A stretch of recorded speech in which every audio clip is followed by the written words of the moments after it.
से आओगे, हार्बर से आओगे तो कॉर्पोरेट तो वॉकिंग डिस्टेंस, और इससे सेंट्रल से आओगे तो पहले प्रभा देवी का डिस्टेंस है। हाँ आराम से आओ, वही बेटर है, शांति से बैठ के देखेंगे, आज प्रॉब्लम आइडेंटिफाई करेंगे और कल आप इसका मतलब सुबह वीडियो पार्ट भेज देंगे 11 बजे। हाँ तो आके है कि 12 बजे का लेक्चर है, तो उसके पहले सबसे Am I clearly audible? Am I clearly audible? Is my handsome face clearly visible? Alright then, ladies and gentlemen, boys and girls, Devyo Sajjano Mitro, welcome back. Let us go ahead. We have started our chapter called Income from Salary. First head of income in income tax law, but second head of income in the classroom, because we have already completed one head of income, that is income from household. So let's talk about salary. Charging section 15. Only one condition, main condition, deciding condition to tax and income under salary, that is employer-employee relationship. If that relation exists, then the income will be salary. If the relation does not exist, it can be anything, but it will not be called salary. Then, with respect to this point, we understood other points. Say employer is giving salary or wages or bonus or commission, everything will be salary. But if it is not your employer, like a partnership firm, then even if they call it salary, it will not be salary. So, name of the payment is irrelevant. Relation between payer and payee is what is to be checked. You correct hai? Hello? Okay. Next, the employer can be past employer, present employer or future. It need not be your employer right now. It can be employer at any point of time giving you money for that particular employment. Next, salary is taxable when it is due or received, whichever is earlier. But if it becomes due in the next month, so you check that date and then your calculation will be March to February. And scale-based salary also you understood? Next, salary foregone, taxable. But salary surrender only and only to government. The deciding criteria here is government. So if you say surrender, salary you take home and surrender at the feet.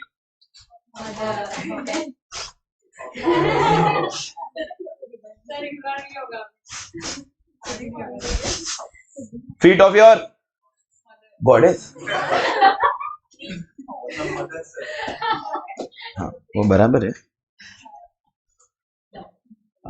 ठीक है, mother. See, everyone is revealing his and her plan. हाँ, that salary will be taxable. Surrender word only if it is related to government, it will not be taxable. That is clear? Okay. Next. We finally laid down the roadmap of the chapter.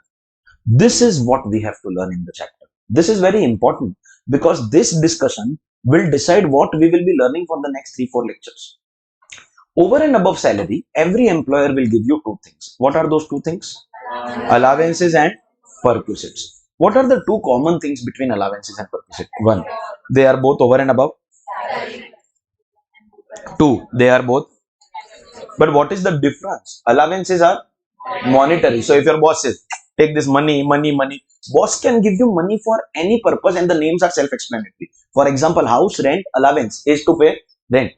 Tiffin allowance is to buy tiffin. Car allowance is to travel by car. Transport allowance is for your transport, you're traveling. Children education allowance is to pay fees of your children. Children hostel allowance is to pay money of your children hostel. The names are self-explanatory. Your boss can add the word allowance in front of anything. Your boss can write allowance and give you any amount of money. Roti, kapda, makan, chaddi, banyan. He can give you anything. Contact lens allowance, specs allowance, anything he can give you. Uniform allowance, helper allowance, servant allowance. If he gives you money, it is allowance. Are you receiving money? You have to pay tax. But out of the money that you receive, some amount you will be spending. So it will not make sense to make you pay tax on the entire amount.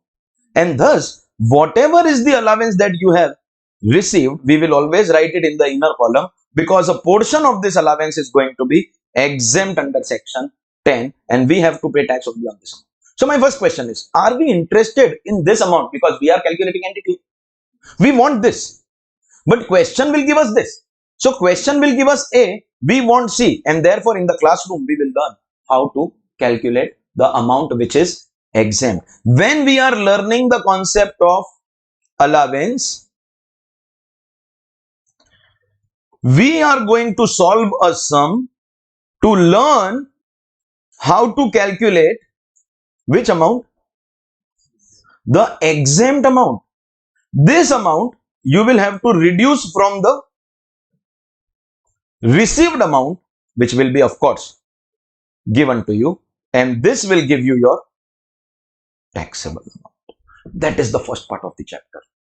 The exemptions under allowances, how to calculate the amount which is exempt. So remember one thing, till the time we are learning allowances, we are putting efforts, solving a sum, getting an answer. That answer is not the amount on which we have to pay tax. The answer is the amount which will be subtracted from the actual amount to get your taxable amount.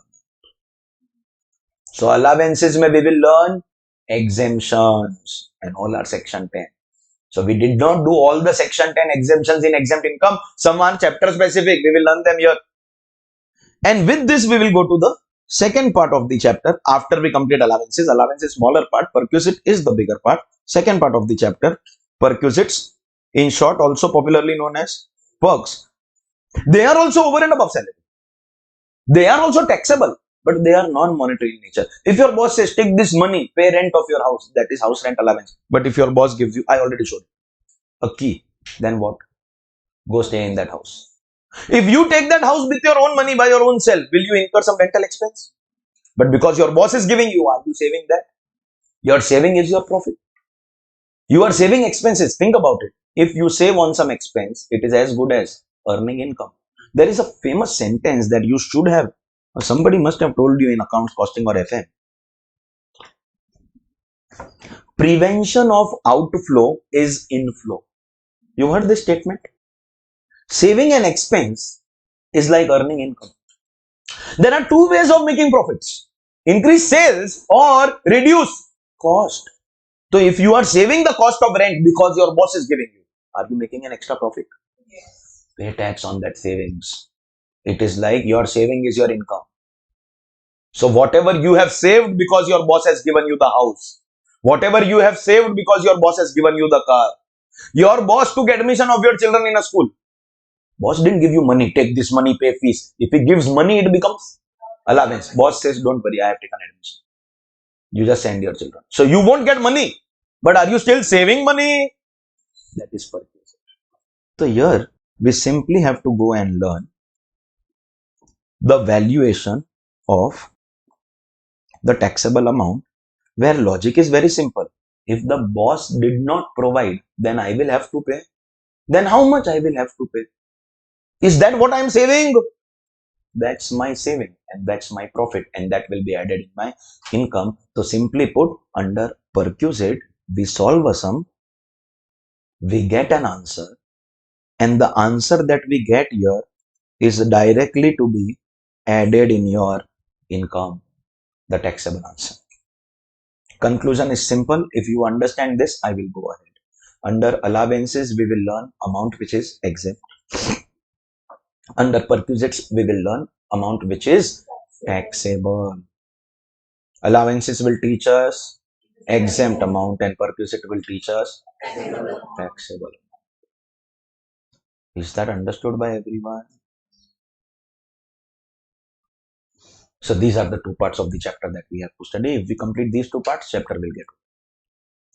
See, you must always lay down your agenda.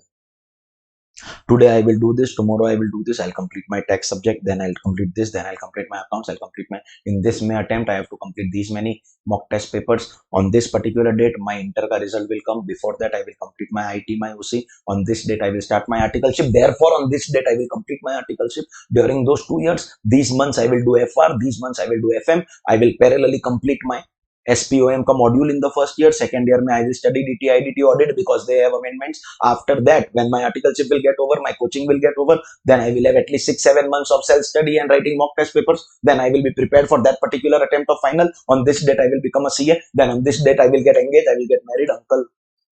Okay. You have to keep your vision in your mind. Before doing something, before where you start, no, you should know where I have to reach. Therefore, I lay down the agenda. Sir, we have finished syllabus. We need to learn 2 things. income and tax. Under income calculation, we need to learn heads of income. Fantastic. House property we have completed. Now under salary, if we complete two things, we will complete this also. Then we go to PGVP. In every chapter, we will lay down our agenda. Do this much, chapter will get over. Do this much, chapter will get over. In this chapter, if we want the chapter to get over, we have to do two things. Huh? कौन है पागल? Entity I and tax. In this chapter, if we want to complete the chapter, we have to learn two things. That is allowances and perquisite. She's coming from Binder, so it's the problem. वो आपने बाइंदर बोला वो और बुरा मानेगा.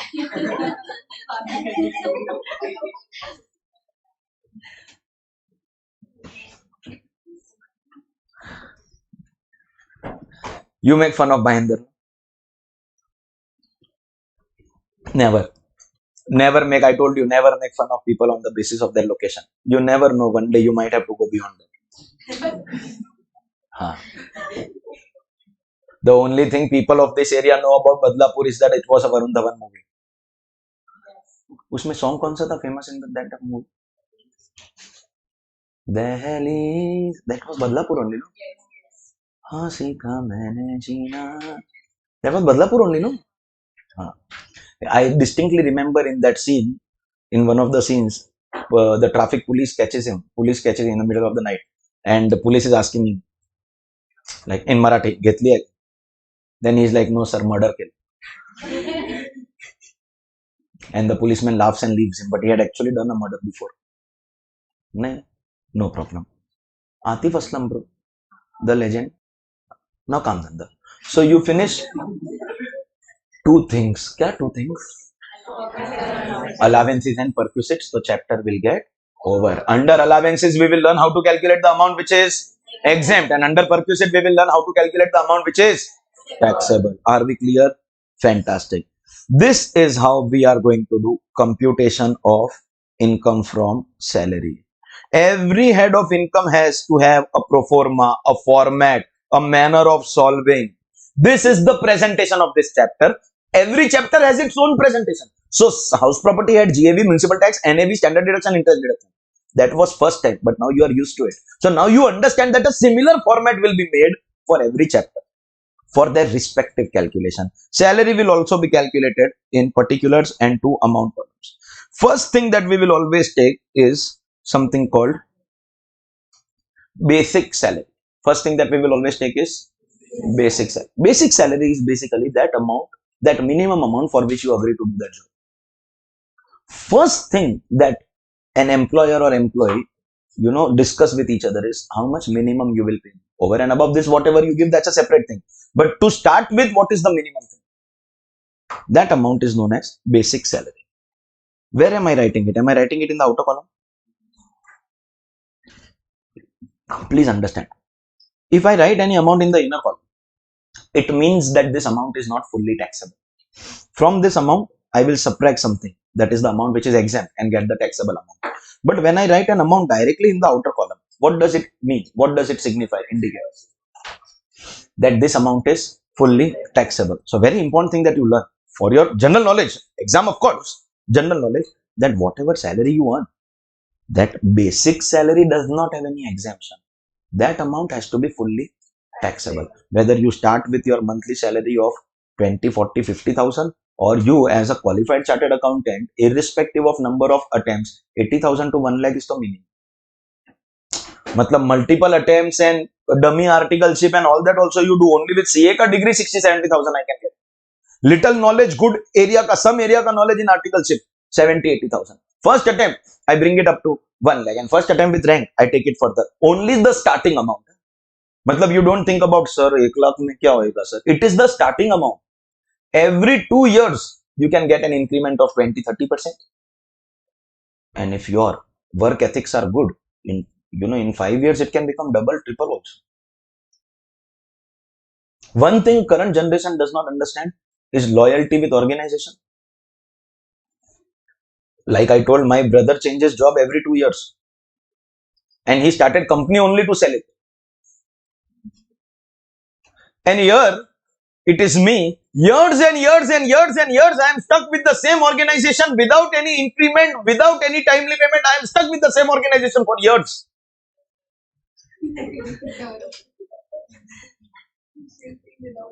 Without bonus, without anything.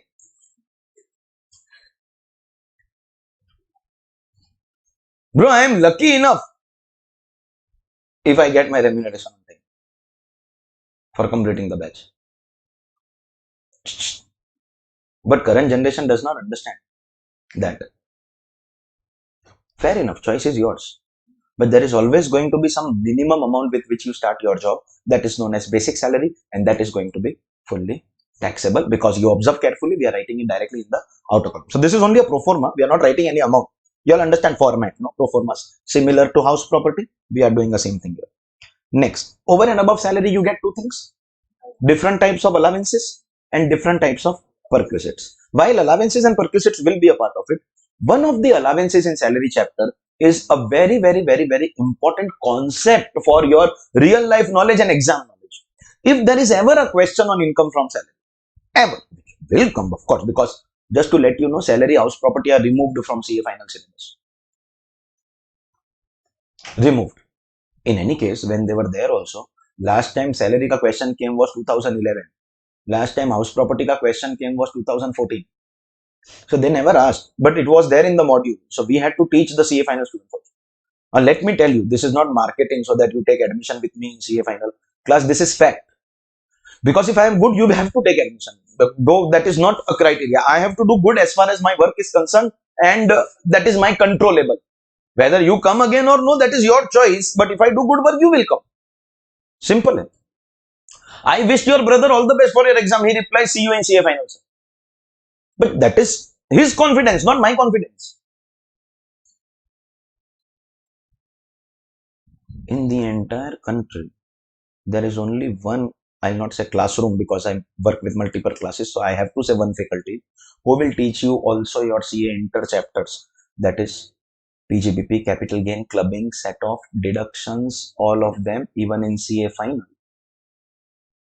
Because CA final will happen 3 years later. Bro, you forget things studied 30 minutes ago. So expecting you, what rest of the country does, you've studied these topics at inter. So you know them. We will teach you the new topics.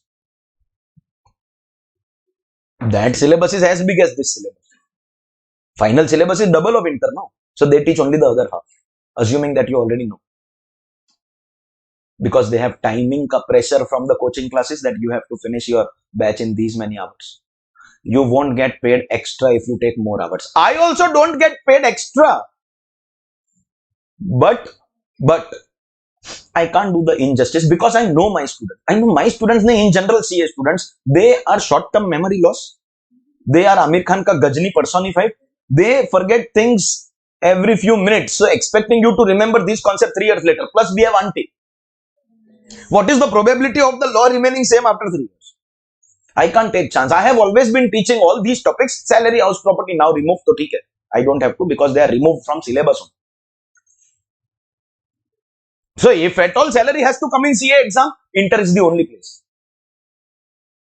So for your exam also, this is a very, very important concept. Whenever there will be a question on salary, whenever there will be, and there will be question, quite a few questions on salary, you will always have this allowance called dearness allowance.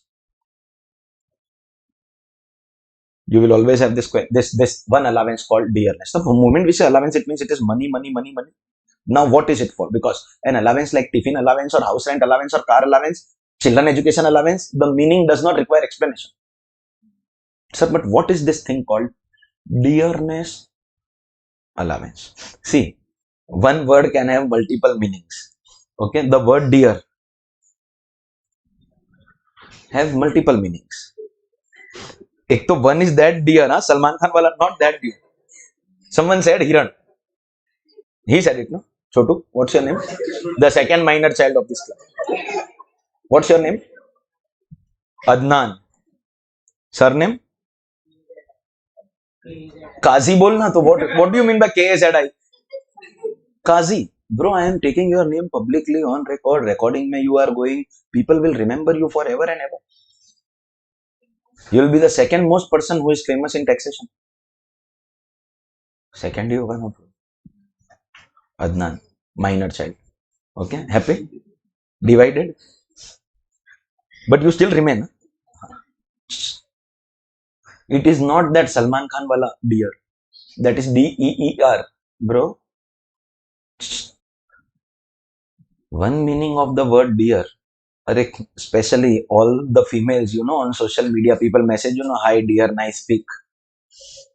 You don't get such messages? No? Bro, I get messages from names like Angel Priya, hi dear, nice to meet you. Then I reply, Didi, sorry, wrong number. Because I know the other party is not Didi, it is some bhaiya pretending to be a Didi. These are ways in which people are scamming people on social media. So be very careful whom you add, whom you don't.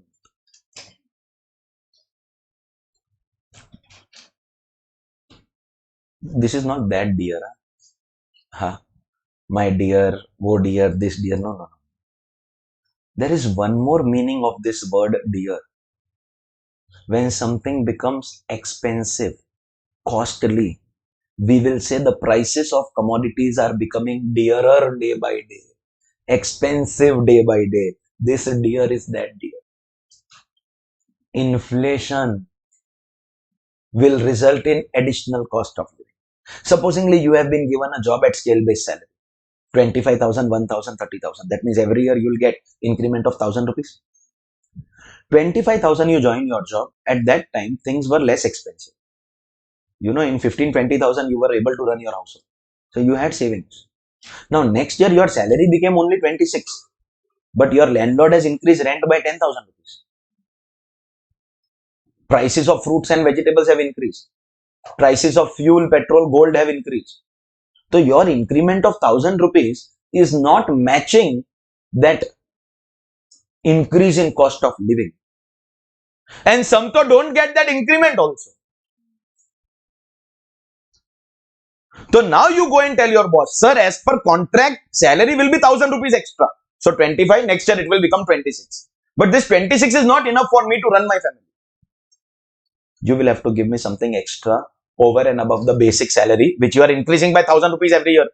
But something extra for increase in cost of living. And boss will give you extra money to meet that increase in cost of living. That money is called dearness allowance. To meet the rise in cost of living, to meet inflation, if your boss is giving you anything extra over and above your salary, that is dearness allowance. Every organization has this concept. Government employees have this concept. In Hindi, this is known as Mehengai Bhatta. Bhatta is the Hindi translation of the word allowance. Mehengai, of course, is very, very self-explanatory. Inflation. So to meet inflation, to meet increase in cost of living, boss will give you extra money that will be known as dearness allowance. Meaning of dearness allowance is understood?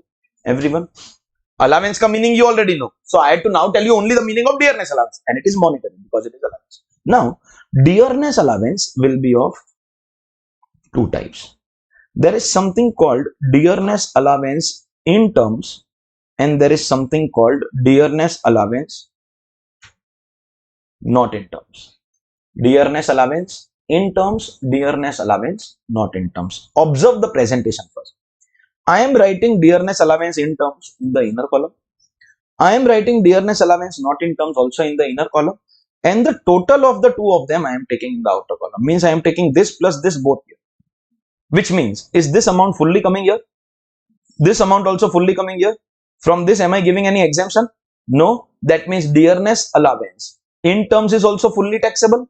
Not in terms is also fully taxable. Just like basic salary does not have any exemption, dearness allowance also does not have any exemption. So this allowance has to be fully taxed.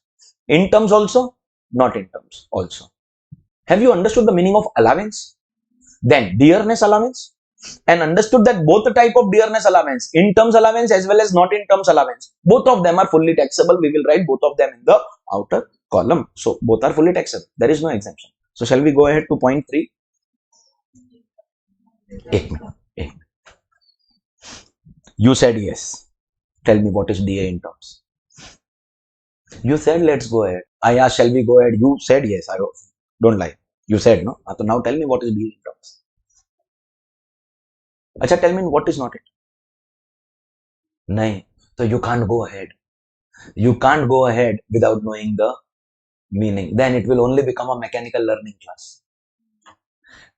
We want to bring such an atmosphere. I'll not say revolution, etc., because that is a very big word, but an atmosphere wherein students are not learning the law, they are capable of going and teaching other people the law.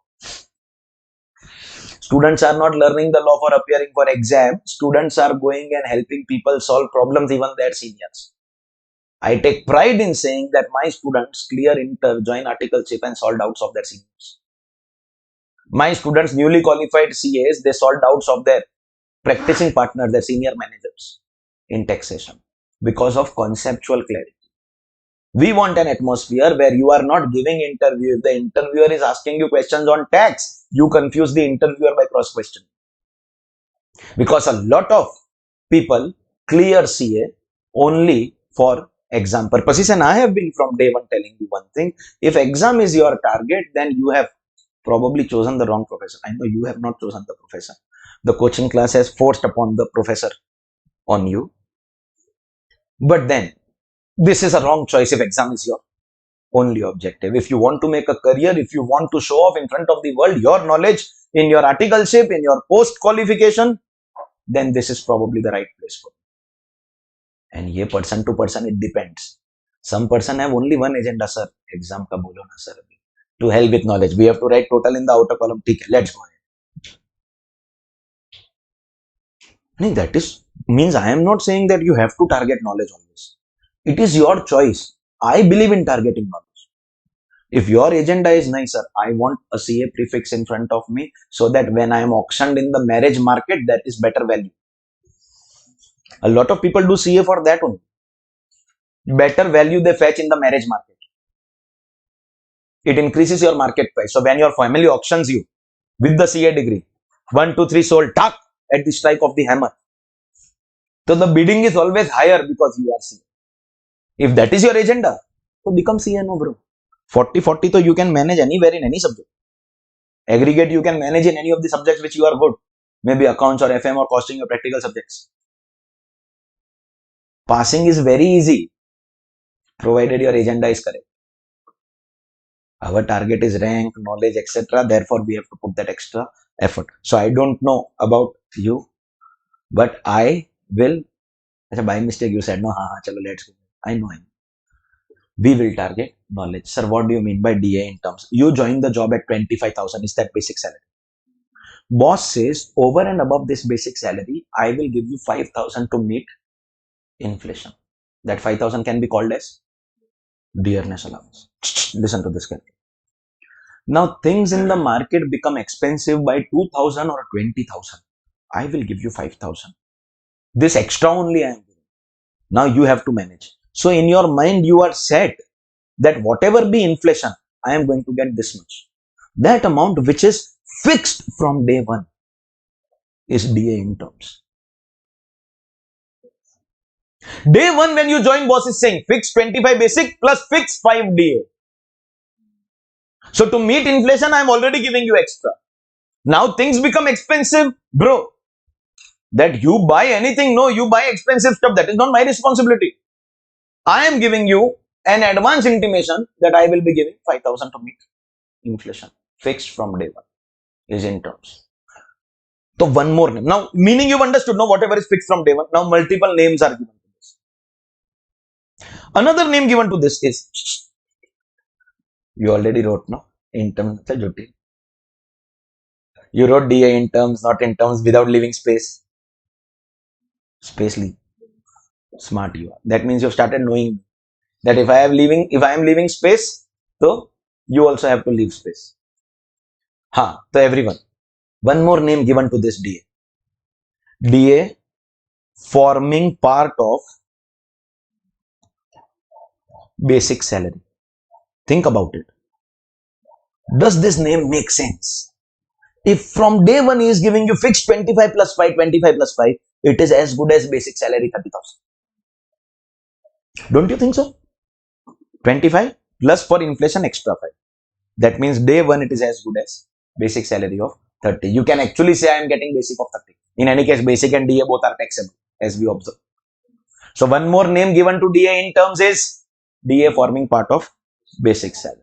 One more, I have to give you all these names because ICAI in exam questions sometimes uses this name, that name. If they say in terms, not in terms, it is very easy. But sometimes they will say fixed DA. Sometimes they will say DA forming part of basic salary. Sometimes they will say DA which will be included for retirement benefits. Let me explain this name. वो forming part of basic salary, you understood?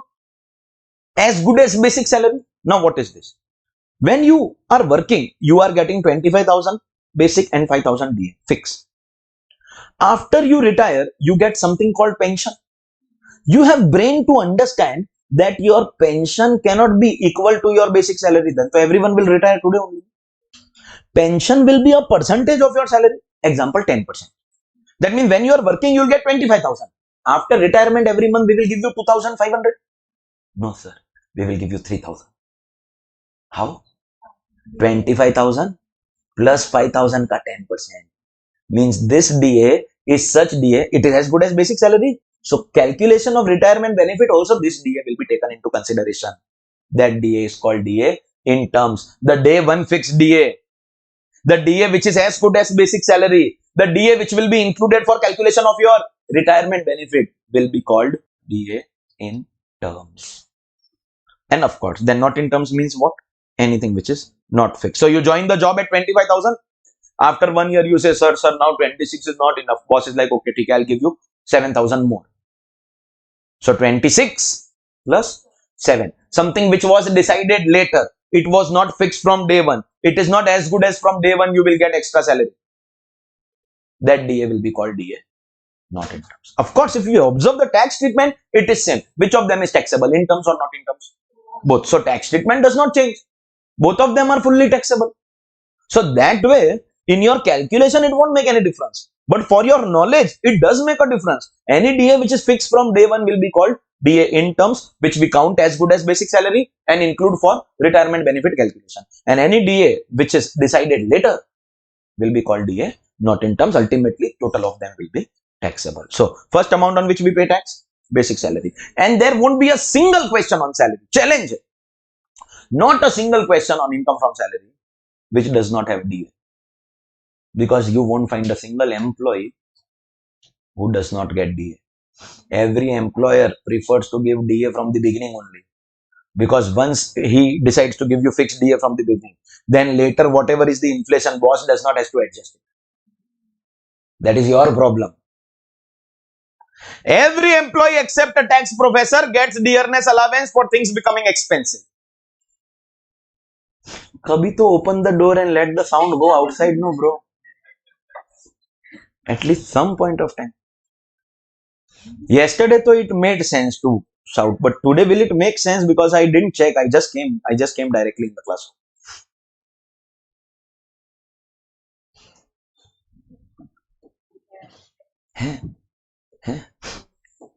Ibrahim, na? I'll give you more opportunities. Yeah, I know Ibrahim is thinking, sir, I'll keep the door open for you. And if the sound reaches, what will I get?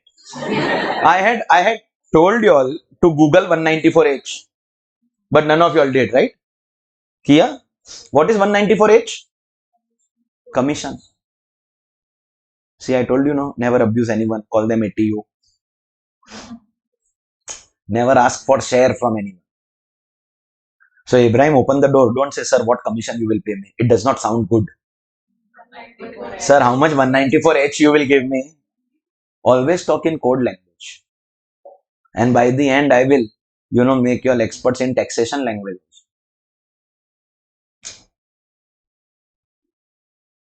Sir, if you keep on working for me, I will change your commission from 56 to 28.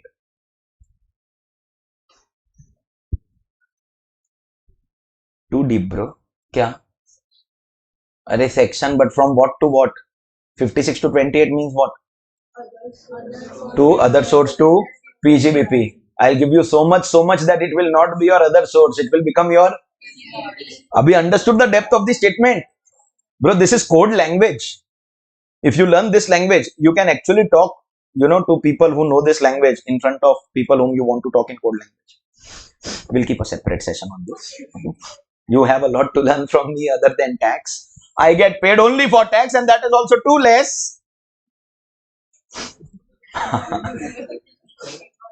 DA in terms, not in terms, everyone is clear. Meaning, and of course, both of them are taxable. Because other part of the chapter, to a certain extent, you already know. There are going to be so many allowances which your boss will give you. This is going to be the amount which is A. This is going to be given to you in the question. But from this allowance, there will be some amount which will be exempt under section 10. And this I am going to teach you in the first part of the chapter. The moment I complete this pro forma, I am going to give you the heading allowances. With which will I get my amount which is? See, I am interested in C. Question will give me A. That means I have to learn in the law what? How to calculate the amount which is exempt. First part of the chapter. Correct? Second, there will be some non-monetary benefit. So what do we have to do over there? Valuation of taxable perquisites, which will directly come here. And directly this is what you have to learn. And one more time I would like to remind you, under allowances we will learn how to calculate the amount which is exempt, and under perquisite we will directly learn how to calculate the amount which is, and these are the two parts of the chapter. After taking all your allowances and perquisites, are you getting this amount? So it is simple, basic. DA is also like an allowance without exemption because both DAs are taxable. Other allowances with exemption, perquisite. We have taken everything. But this amount is going to be called something called gross salary. Gross salary. After getting our annual value, did house property chapter give us some deduction in the nature of standard deduction and interest deduction under section 24? Similarly, in salary chapter also, they want to give us certain tax benefits. We are going to get deductions under section 16. So, charging section of house property is 22. 23 has defined SOP where NAV equal to nil, no, that is given in 23, and 24 has given us deductions. In salary, charging section is 15, but against that salary, you will get deductions under section 16, and 17 has defined purposes. If you want to know the flow of sections. So, deductions are given under section 16. First is section 16 clause 1A. Please understand, this is not IA. 1, 2, 3. You understand? I'll tell you the history. Only I can tell you the history because of 14 years. Any newcomer will not even be himself or herself knowing it. Okay, with due respect. Once upon a time, I was also a newcomer. The history goes like this. Once upon a time, there were 3 deductions. 1, 2, 3. This was standard deduction, like we have in house property 30%. There was some deduction here also. And there were 2 more deductions. Suddenly, one day, government removed this deduction. So, standard deduction from salary was removed. So, we are left with only 2 deductions, 2 and 3, 2 and 3. No problem. Then some years later, government thought of reintroducing that standard deduction. But clause 1 was earlier standard deduction. So, they did not want to recreate that clause. So, they created a new clause. Now, that earlier standard deduction ka clause is written in the law with a sentence that this will not apply from this particular year. So, from that year, it became inapplicable. But it is still there. In the law, it is written, just that it is not applicable. And this is that, this is there. So, now how to bring a clause between that old standard deduction which is no longer applicable and the existing deductions by using this. Which is why today we have these 3 deductions. This is abolished long ago. So, today we have 1A, 2 and 3. 3 deductions from our income. 3 deductions from our income from salary. So, that first one is not IA. It is small Roman 1. But because we want to separate it from old 1, so we are calling it 1A. And 1 and 1A are 2 different things that by now I have taught you. So, first deduction, standard deduction. Government has played football with it. It was there, then they removed it, then they got it back. Plus, last couple of years, there have been again amendments here. There is an amendment here, applicable to you also. What is the first deduction? Standard deduction. Do we get standard deduction against house property? Yes. What is that standard deduction? How much quantum? 30% of NAV. Standard deduction is basically to take care of your general expenses. To be very honest, for earning house property income, you will incur expenses like maintenance, repairs, etc. If you think about it that way, for earning salary income, you normally are not going to incur any expense. What expense you incur for salary? Everything boss pays. Think about it. Think about it. Boss will pay you salary.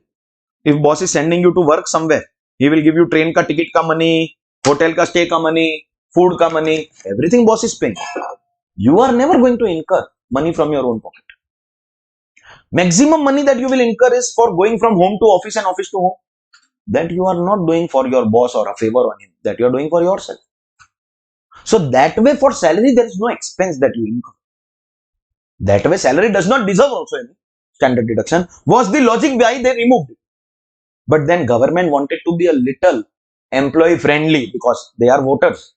So they reintroduced standard deduction at a ridiculous amount. They will say the actual salary that you have earned.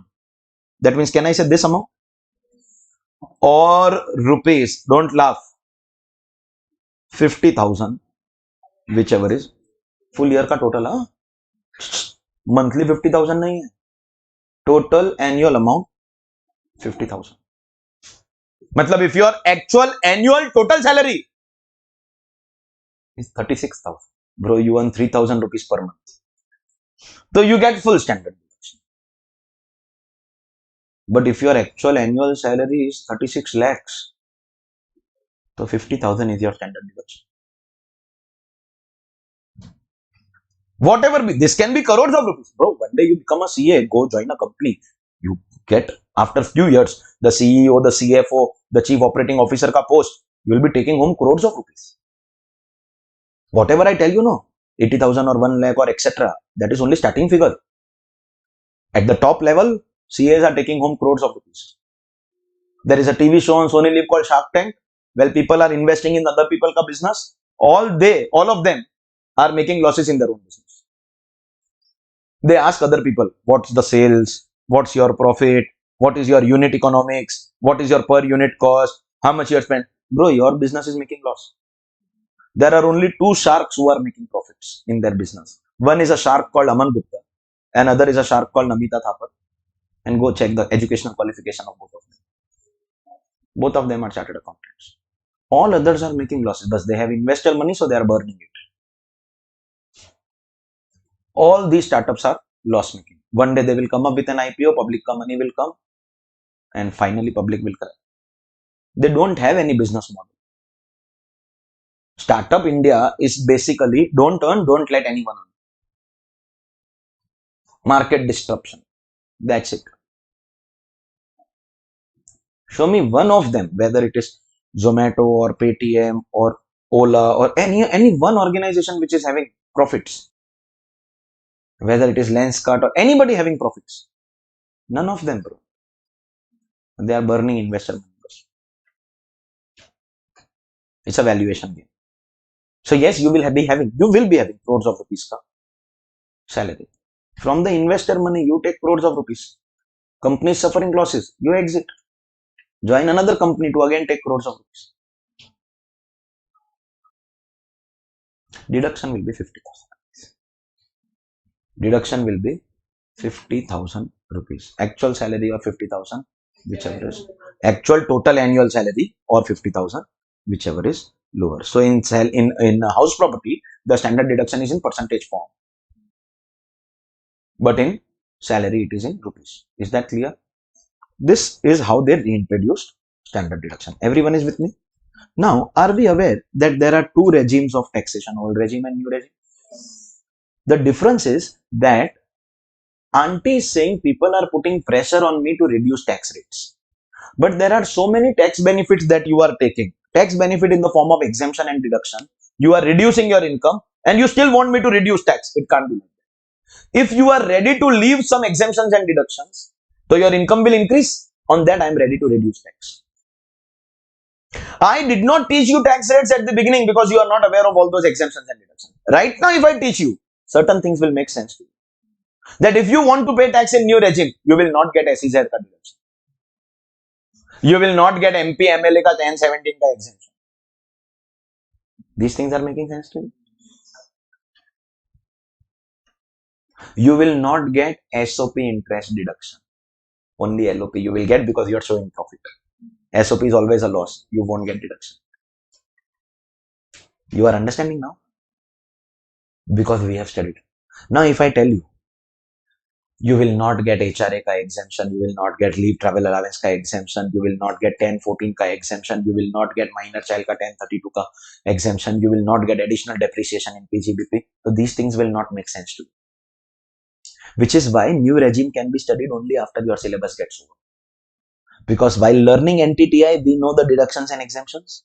Some of them won't be allowed in the new regime. So when new regime was introduced, Auntie said, no deduction under section 16.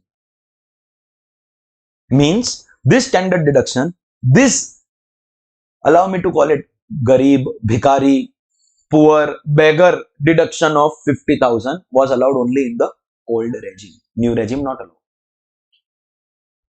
Everyone is staying in the old regime. No one is going to the new regime. Auntie is forcing everyone to go into new regime, but no one is going. And Auntie is playing a smart strategy. You know what is human tendency? We don't want to use our brain while doing something. We do anything that everyone is doing. Did I tell you the story of Red Bull? Empty cans they kept outside the dustbins. Then I must have told you that Auntie is releasing statistics that 70% people have taken new regime. Bro, you went and checked? No, nobody is taking. If you have a good CA, if my client comes to me and is asking me, old regime or new regime, what are my two options? I will give my client two options, old regime and poison. Because new regime is a scam. If Auntie makes new regime compulsory, that means no life insurance deduction, no medical insurance deduction, markets will collapse. So she can't take the blame on herself. So she has kept option. But if she has kept option, everyone is going in old regime. So her agenda is not working. So she is releasing statistics without any support, without any proof that 70% people are paying tax as per new regime. Still people are not taking new regime. Because releasing statistic is one thing and actual people taking is another thing. So now she is trying to make the new regime look attractive. Mark my words. Not making it attractive. Making it look attractive. And bro, being attractive and looking attractive are two different things, bloody hell. Looking attractive is one thing and being attractive is another thing. I know I am both. But I am talking about, laugh if you want to. Fact remains. React the way you want to. But the fact does not change. Okay? Auntie is not making the new regime attractive. She is making it look attractive. So, last year she brought an amendment, 23 ka budget, that in new regime also standard deduction will be allowed. That means, can I say this deduction will be allowed in old as well as new regime? The other two, 16.2 and 16.3, will not be allowed in new regime, allowed only in the old regime. But right now, let's focus only on 1A. Means, can I say now new regime is giving you 50,000 more benefit? Fantastic. Now, still people are not taking because this is only making it look attractive. Actually, 50,000 is nothing. Because if I tell you that you won't get SEZ ka deduction, that alone will be crores of rupees. 50,000 is of no value. If I tell you that you won't get there are so many benefits in PGBP, additional depreciation, scientific research, the benefits can run into crores of rupees. But 50,000 is nothing in front of that. So people are still not taking the new regime. How to make it look more attractive? Ladies and gentlemen, boys and girls, with effect from assessment year 25-26. That means, can I say current budget? Applicable amendment for any student giving May 25, September 25, Jan 26. Auntie says, In new regime, last year she said standard deduction allowed. So chronology understand. First, no standard deduction. Then, yes, standard deduction same. Now, in new regime, it will be actual salary or rupees 75,000, whichever is lower. Actual salary or 75,000. Sir, wow, now new regime is beneficial. 25,000. A benefit. Bro, you will end up losing 20.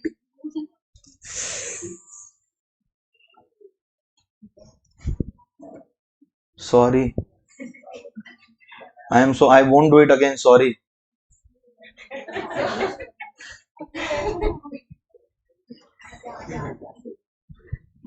Hey, please come and sit here. Please, please. Should she come and sit here? Everyone? No, I'm not asking the first row. Shall I make her sit here?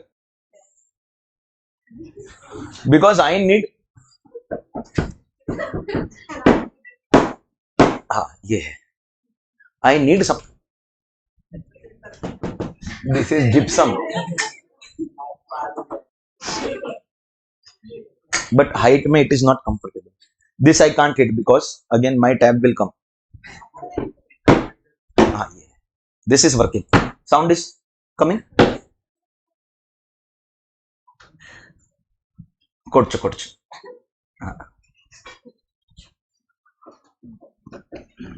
नहीं मलयालम में little is called कोर्च चेटा येने के मनसालो हम कोर्च and people in Mumbai are saying sir गाली दिया ना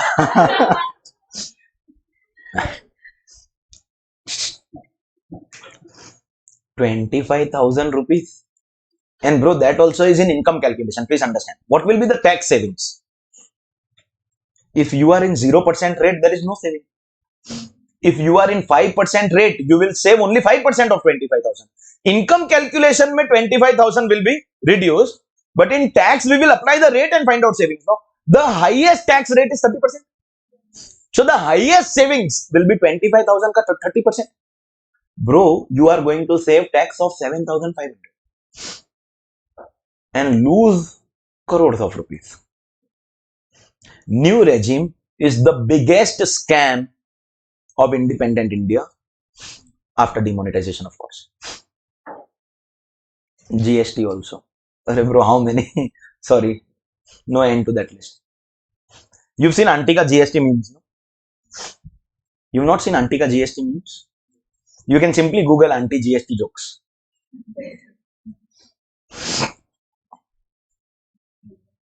So new regime mein, but yes, as a student, when you calculate, the deduction that you will give is 75,000, provided the assessee is in new regime. So, is there standard deduction in the old regime?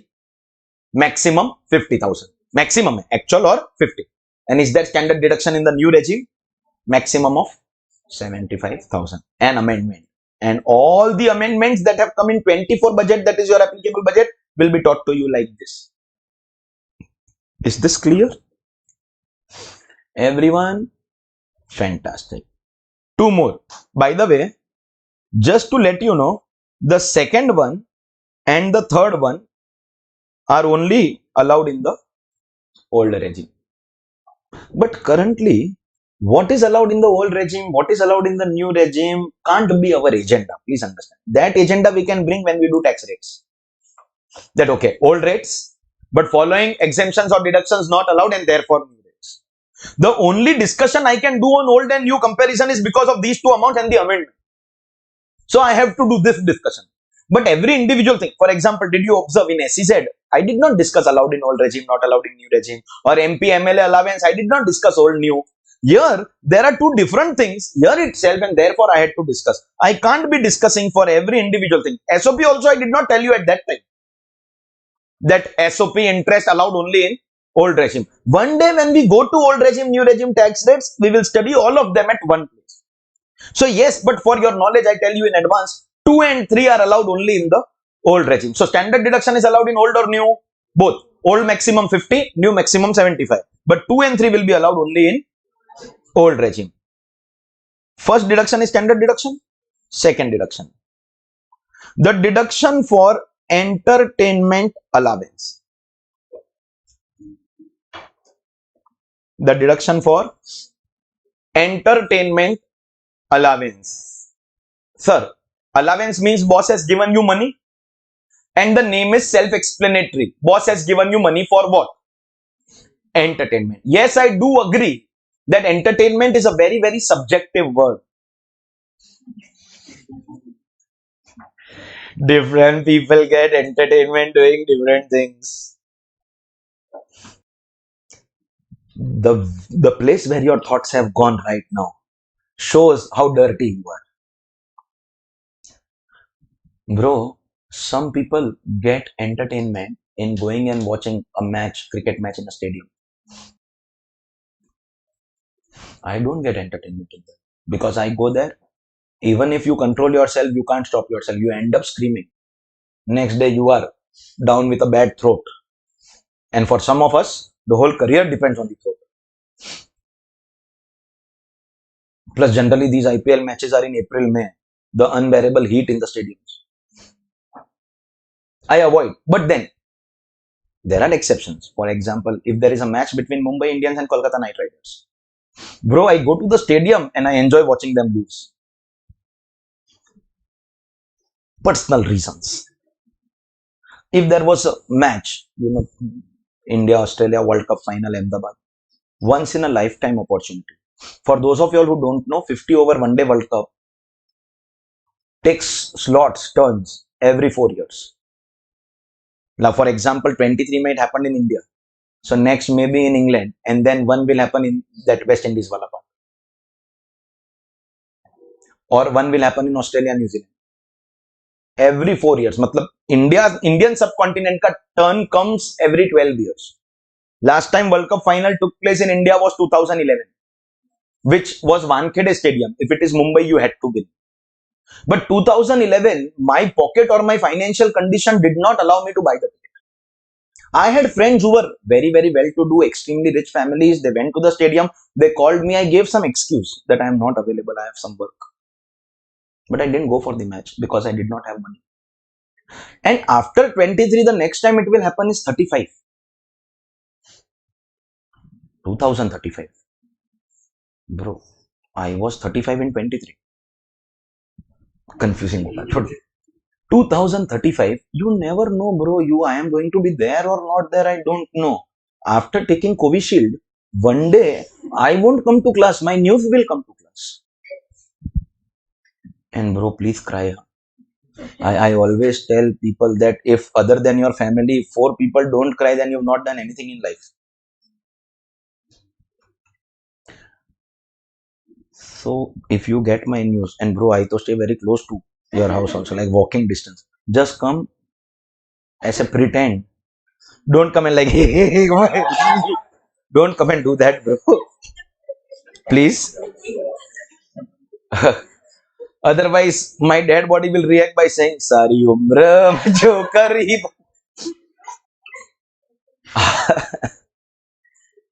So, I was once having a conversation with my wife that something happens to me that I have, everyone has this last wish. So if something happens to me, so my last wish is that don't take me like normally, you take people, you put them in an ambulance. Or these days, people don't like to lift also. Like 15, 20 years ago, they used to walk all the way to the crematorium. Now, everyone leaves your building, searches for a taxi and directly reaches the venue. Venue. So, only few family members, it becomes difficult. So, family members also now arrange for ambulances. Under the building only, they put you in an ambulance and directly reach venue. So, I told my wife that for me, don't do it that way. You know how it happens for celebrities, like an open truck, one that glass wala box, front of the truck that hoarding, Amar Rahe, and then put it on social media that any student wants to have a final glimpse may probably join. And bro, if that day you don't come and laugh. All the, we are Marwadis, the expense will become waste. I know to which your reaction is, "Tu pagal hai kya? What kind of conversations?" Bro, after 10 years of marriage, these are the romantic conversations. So, bro, please come laugh if you want. Aisa, pretend crying, turn your face. Like, okay. Haan. So, point is that you never know. 2035, I don't know whether I will be there or no. So, whatever was the cost of the ticket, I decided that I will go to the stadium. Because I still miss not watching the last World Cup match of Sachin Tendulkar, plus lifting the trophy, and the whole cricket team lifting Sachin Tendulkar and taking a full round of the Wankhede Stadium. The dream of every 90s kid. We are 90s kid, born in the late 80s. Matlab our childhood was the 90s. We are the 90s kids. We call ourselves the millennials. Millennials ही बोलते हैं. Then came Gen Z, then Gen Alpha, now Gen Beta. It was a dream of us millennials, but unfortunately I could not experience. Of course, my record is very bad. Whenever I go to stadium, the team which I support loses. Whenever, history, bro, history. So the moment I decided that people in my family knew that India are never. Otherwise, you see, full World Cup India was favorite. India did not lose, if I am not wrong, not a single match. And at the time of final, India was favorite, like no one was even predicting Australia win. The percentage was India 80-90% winning probability. But then no one realizes that 2023 was 1 year before Lok Sabha elections. So if you turn the tables, the amount generated in that betting ka is massive. And then political parties wanted funds for Lok Sabha. And they send a family member over there in the managing committee. Nahi samjha? Recording is going on, bro. I have to, like, literally, my family does not want to organize it tomorrow only. So I can't reveal more details here. But all this is the game and the scam. Why do you think that political parties have so much interest in cricket? Because cricket betting generates crazy amount. When everyone is betting on an Indian win, the only way to make money is to turn the game. Sir, what about those players? Bro, if the players are told that lose, otherwise you'll be killed or you'll be dropped.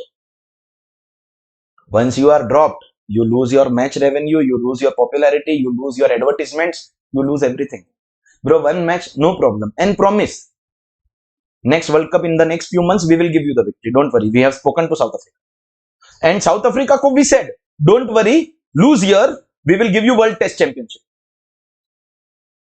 आप chronology समझिए. You understood? South Africa lost T20 World Cup final and we gave them a seat in World Test Championship. India lost World Cup final. It's upsetting you. You know, you go for a movie and watch it for 3 hours. You know it is not real. You know Shah Rukh Khan actually did not die in Kal Ho Na Ho. But still people cried. Surprisingly, now also there were people who were crying despite having seen that movie hundreds of times on screen. But when they are leaving the theaters, there were people who were crying. Oh my God, Aman died. You know it is not real. Same as cricket. Watch it for entertainment. There is a portal called Prime Video, Amazon Prime. On that, there is a web series called Inside Edge. On Prime, there is a web series called Inside Edge. It has 3 seasons. Season 1, 2, 3. It is based on Indian cricket. Plus this thing called IPL. You'll get to see the dark realities of IPL in this web series called Inside Edge. Now, don't ask for user ID and password. Sir, I am also using ma'am's user ID and password. She has to regularly order stuff from Amazon. No? So, she has taken Prime subscription for 1-day delivery. With Prime members, you automatically get subscription to Amazon Prime Video. So, don't ask for user ID and password. Whenever I have to watch something, I borrow it from her. Whether Netflix or Sony Live, everything. She is, rich father, extremely rich father's daughter. She has subscription to all of them. If the MX player is free, she'll end up paying them also. Bola, nahi, aisa nahi. Free does not look good. Take something. हाँ, अलग ठग life है bro. गजब अमीरी I must tell you. Entertainment is very, very subjective. Some people like to go and watch a stand-up comedy show. That is entertainment. There are people who like to watch Arijit Singh ka concert. The moment Arijit Singh says, Ah, and immediately all those hurt lovers, ah, ah, ah, they can relate to this. Hum tere, bro, pay money and cry. What kind of a deal is this? If I pay you, make me laugh. Chal, crack a joke, chal. Bro, how does anyone pay to make you cry? But there are people who like it. I would rather prefer a stand-up comedy show where at least I am paying for laughing. How does one pay to someone to make you cry, bro? Understand, no? Coldplay. Bro, the ticket price itself is going to make you cry. Forget the concert. Someone asked me, sir, Diljit or Coldplay? I said Coldplay.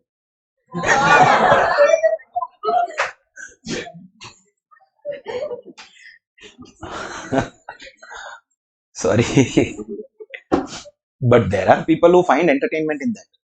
It's very subjective. See, how you want to entertain yourself is your problem. Your boss is simply giving you money and says, Le beta Hitesh, take this money, entertain yourself. What will we call it? Entertainment. Is this an allowance? That means there will be money received. Everyone focus. There is no exemption in this. That means whatever you receive will come in the outer column and will come in the total. A will become C, B is 0 because there is no exemption. But we are ready to give you a deduction. You understood? This deduction will be given only and only to government employee. The deduction of entertainment allowance will be given only to government employee. So true or false? Only government employees receive entertainment allowance. False! Anybody will receive. The deduction is only for government employee. You understood? So, private sector, there will be an amount received. That will come here, will come in the total. No deduction. That means entertainment allowance will be fully taxable. But for government employee, also this part remains same. The received amount will come in the outer column, it will come in the total. But at the bottom, we will give you some. You understand difference between exemption and deduction? Exemption will be subtracted here only. But in entertainment allowance, there is no exemption. Government or non-government, full amount will come in gross salary. Directly right in the outer column. But there is deduction that we will give. What is deduction? First include, then subtract. The deduction will be given only to government employee. Now then, direct tax expects you to understand what is written and also identify what is not written. If here they have specifically mentioned government employee, then means standard deduction will be given to whom? If nothing is mentioned, come on, take a guess. Come on. Then this means it will be given to government as well as no. Entertainment allowance ka deduction is only for government employee. Entertainment allowance will be received by everyone. Deduction is only for government employee. Do you understand this? So, till here, government or non-government will be same. Actual amount will come in the outer column, will come in the total. But government employee will get deduction. Private sector will get standard deduction. Government employee will get standard as well as entertainment allowance. And now the question is, sir, how much will be their deduction? Deduction is going to be least of three amounts. Means there are three amounts. 1, 2, 3. Calculate this, calculate this, calculate this. And between them, choose which one? Whichever is lowest. That much will become your deduction. Whenever they want to give you tax benefit, they will give you the lowest amount as the tax benefit. So, three amounts are given to you. And out of the three, we will choose whichever is lowest. But this choice we are making only for government employees. Non-government employees will receive entertainment allowance. No deduction. The amount will be entirely taxable. Sir, list of what? First, the actual amount received. Whenever you calculate a tax benefit, and this rule, listen carefully, it will help you throughout the chapter. The benefit can never exceed the amount that you have included in the total. If I don't write this and take B and C, whichever is lowest, it is possible that the lower is more than the amount that I have received. You can't take a negative amount. Maximum make the amount 0, and therefore actual will always be a part of every tax benefit calculation. So actual amount received. You have brain to understand that this is the same amount that we have written in the amount column above, which is given to you in the question, the allowance received. The amount directly came in the outer column because there was no exemption. The actual amount received. Second, 1/5, which can also be considered as, how many did not take maths in 12th standard?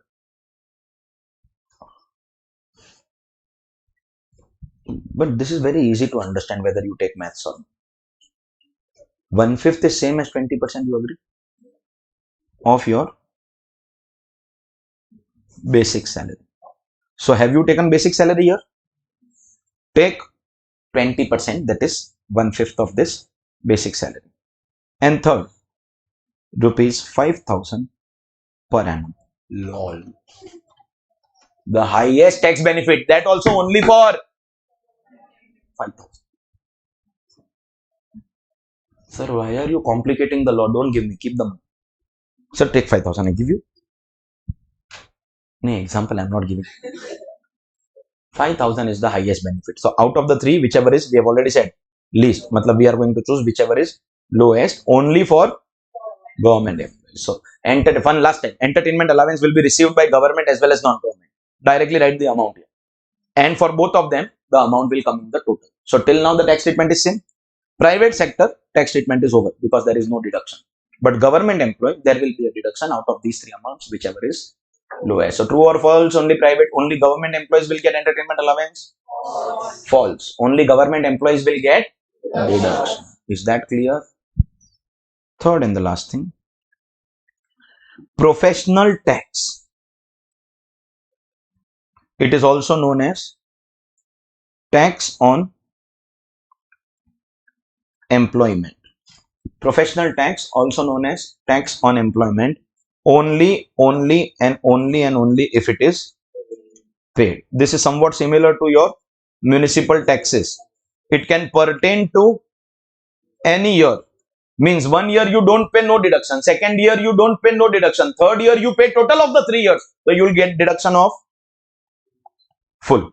Again, nothing is mentioned. That means this deduction will be for government or non-government. Means which is the only deduction which is allowed only to government employees? Entertainment allowance. Government employees will get all three. Private sector will get standard deduction and professional tax. And that also in old regime. In new regime, only standard deduction. The other two deductions are not there only in the new regime. And this deduction is also only if paid. See, whenever it is any kind of tax, in house property it was municipal tax. Here it is professional tax. Income tax is very clear. Tax means receiver will be government. So we need to protect interest of the government. So we will give you deduction of any tax only when you pay. Any kind of tax, if it is outstanding, income tax will never give you benefit. Make payment, take benefit. Make payment for 5 years in advance, take full benefit. So professional tax, just like municipal tax allowed only if paid. Professional tax will be allowed only and only if paid. And government or non-government? Both. But only in the old regime, new regime it is not allowed. This, ladies and gentlemen, will become your, yes, this is your net taxable salary. This is the amount that I will add in NTTI. So do you know I have house property ka figure? In this we add this. Of course, in presentation we will write salary first, then house property, because only we have changed order in class. Every head ka total we will write. That will give us our NTTI. Yes, this is that final answer of salary. But there is one thing which is still left to explain. Ask. No, that to pura chapter bhi hai. In this format. What do you mean by? Come on. You don't want to ask? So you tell me, what is professional tax? Chal jhuti. So you didn't ask also, no? What smart you are. So many. What is professional tax? Your tax on income is taken by central government. Means whatever income you are generating on that, central government will pay tax. But where did you get your job? Which state gave you job?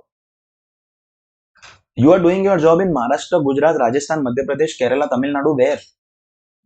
Ultimately, it is the state that is generating that income for you. All the income taxes you are paying on your income to the central government. So state governments of our country say, for getting a job,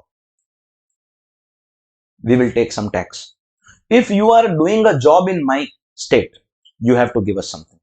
Sir, but this becomes income tax. State government does not have the right. It is in list 2. Wait. If state government starts taking tax as a percentage of your profit, that becomes income tax that they will not take. State governments will take a fixed amount every month. You are earning 10,000 per month. Then also you will pay your state a fixed amount, that because of doing this job I am paying this. You earn 1 lakh per month, 10 lakh per month, or 1 crore per month also, then also it will be fixed. To give you an example of Maharashtra, and this is highest in the country. Maharashtra takes highest taxes. In Maharashtra, you have to pay 200 rupees every month to your state government. So if your salary is 10,000, you will get only 9,800, because the state will end up taking 200 rupees. Every month 200, 200, 200, 200. Last month it is 300. March May they take 300. So annual amount taken by state government, highest in the country, is 2,500. You understood how 2,500? 12 into 2 plus 100 rupees extra in the last month. Now if your monthly salary changes from 10,000 to 10 lakh, still 200 rupees. We are not going to change this tax on the basis of change in your income. That is income tax. State government does not have the right. State government will take a fixed amount for giving job. It is like a one-time payment, which you have to make every year, of course. One-time payment per year. Not depending or fluctuating on your change in income. People earning 10,000 or people earning 10 lakh, each month have to pay 200 rupees, or each year have to pay 2,500 rupees. Highest in our country is 2,500. This tax is not for earning profits. This tax is for getting job in my state. And the tax will be irrespective of the amount you are making in that job. Is the payee government? Irrespective of level, central, state, or local authority. Is it a government? Then deduction will be only on payment basis. But meaning of professional tax, you understood? Second meaning, tax on employment. For getting a job in my state, therefore we call it tax on employment. Professional tax also you can call it. So, but we are paying it to the state government. Huh. Of course, it will be revenue. It is revenue for them. Revenue for the government. They are giving jobs. What is same in that? State is saying, which state has given you Naukri? Answer that question. Gujarat. So, suppose Gujarat has given you job. No problem. All the money that you are earning in the job is your income. Who are you paying income tax to? Central government. So what are we getting then? Something you have to give us, no? Because ultimately this land is giving you the profit. And listen, we don't change the tax on the basis of your change in income, because that is income tax, we are not allowed. But a fixed amount we can take from you. And that is also very nominal. Think about it, larger picture, 2,500 rupees per annum. Per annum is a very small amount. And therefore, you are, 2,500 is small. But if my state has 50 lakh employees, so my state is getting 50 lakh into 2,500 per annum as collection. With that, we will do development of this state. You travel to your office now every day. So that road we will improve. Because national highways is responsibility of central government. But internal roads, state government will repair. We'll get that revenue. That is professional tax. And if we change this collection on the basis of your income, that is income tax, constitutionally state governments don't have power. Are we changing it on the basis of change in your income? No, we are taking fixed amount from 10,000 employee or 10 lakh employee. And therefore, for giving you a job, we are taking this tax. Constitution allows us to take it. So for us, it is expense, but for the government, it is income. And because we are spending it, we are getting the deduction, but only and only if you pay. Supposingly, I don't pay, no deduction, don't pay, no deduction. Third year, don't pay, no deduction. Fourth year, you pay total 10,000 of 4 years. Take deduction of 10,000. Deduction will be given only and only if you have paid. Government employee or non-government employee? Both. Standard deduction for both. Entertainment allowance deduction only for government employee. Received by everyone, deduction only for government employee. And professional tax again for both, but only and only if paid. And 2 and 3 only allowed in the old regime, not allowed in the new regime. Everyone is clear? This is the format in which we have to solve. So listen, in basic salary, I don't have to teach you anything. Just write it. Dearness allowance ka meaning we have explained. Ultimately, this chapter is now all about learning this part and this part. The two parts of the chapter that I have to teach you to finish the chapter are allowances, under which we will learn exemptions, and perquisites, under which we will learn how to calculate the amount which is taxable. Allowances and perquisite. Everyone is clear? Fantastic. Let us go and learn the first part. Pro forma is clear? Whenever we have to solve income from salary, we will solve in this format. First part of the chapter, that is allowances. In allowances, what is going to be our agenda? Third time I am telling you this. There is going to be an amount which is received. That is A. That will be given to us in the question. But we are interested in finding the amount which is taxable. That is our ultimate agenda to calculate NTTI. But for this, we will have to learn the amount which is exempt under section 10. This is what I am going to be teaching you. This is what we will learn. So we are interested in C. Question has given us A. We are interested in C. Question has given us. So what do we learn to reach from A to C? Understood? Till the time we are doing allowances, we will learn how to calculate the amount which is exempt. Everyone is clear?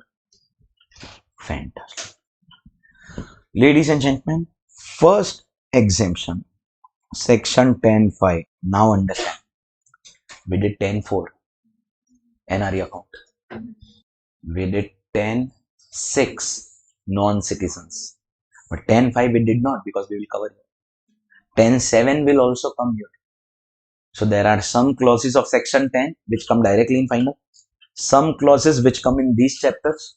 Only whichever does not come anywhere else, we have studied in that exempt income chapter. Section 10.5, the exemption for something called leave travel allowance, LTA. Corporate sector also calls it something called leave travel concession, LTC also you might have heard. If you, around you, family, friends, neighbors whom we are very cordial with, if you have any corporate employee, including government, then it is certain, most likely, that from their mouth at least some point of time you must have heard this term called LTA, LTC. LTC liya, LTC liya, LTC. Sir, what is this thing called LTC? Leave travel allowance, leave travel concession. Ultimately, it is an allowance. Matlab, boss will give you money. Money received is A. Boss will give you and question will give. But this money received, we will not fully add in our taxable income. From this, we will subtract an amount which will be exempt under section 10.5. After subtracting that amount which is exempt, what we will be left with is the amount which is taxable. So 10.5 is basically this amount. Please understand, 10.5 is basically this amount. Exemption is section 10. No. So we are learning how to calculate the amount which is exempt. There are two ways of learning. I can tell you 1, 2 or 3, whichever is lowest is the amount which is exempt. So if you have any LTA amount in your question, take first amount, second amount, third amount. Just like we did entertainment allowance. Whichever is lowest will become your amount which is exempt. Here it is not deduction because we subtract in the inner column only. We don't write it in the outer column. So that was deduction, but this is exemption. A, B, C, whichever is lowest. You will learn the calculation. You will be able to solve sums. You will get your marks in your exam. You will become a CA, but a very bad CA. Because when people will ask you, what is LTA? That my sir did not tell me. Calculation I know, meaning I don't. There are people who know the calculation. When you ask them, what is leave travel allowance? वो नहीं पता. Ask me the calculation. But it does not work like that. How can you calculate something जिसका meaning only you don't know? Hello. So we will first understand what is the meaning. In every allowance that I do, I will discuss with you the meaning because I don't want you to become a CA. रुको जरा. I want you to become a good CA, and there is a bloody hell lot of a difference between the two. CA and good CA are different. CA knows the law. Good CA knows the officer.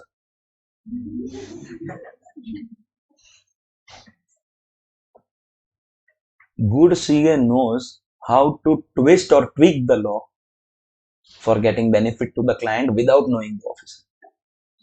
How to exploit and manipulate the loopholes in the law for getting maximum benefit. How to misuse the law without contravening the law. Because the moment you contravene a law, it becomes an illegal activity. Do something which is not illegal, but still bring unfair benefit to your client. For which just knowing ABC, whichever is lowest calculation, is not going to help. In-depth meaning of everything will be required. Every allowance I teach you, I won't go to the calculation. See, exam perspective, calculation of exemption. Exam point of view will be taken care of. But life point of view, what is the meaning? And we will do that for every allowance. This leave travel allowance is basically money that your boss has paid. Why I call it money? Because it is allowance. Money for buying holiday tickets.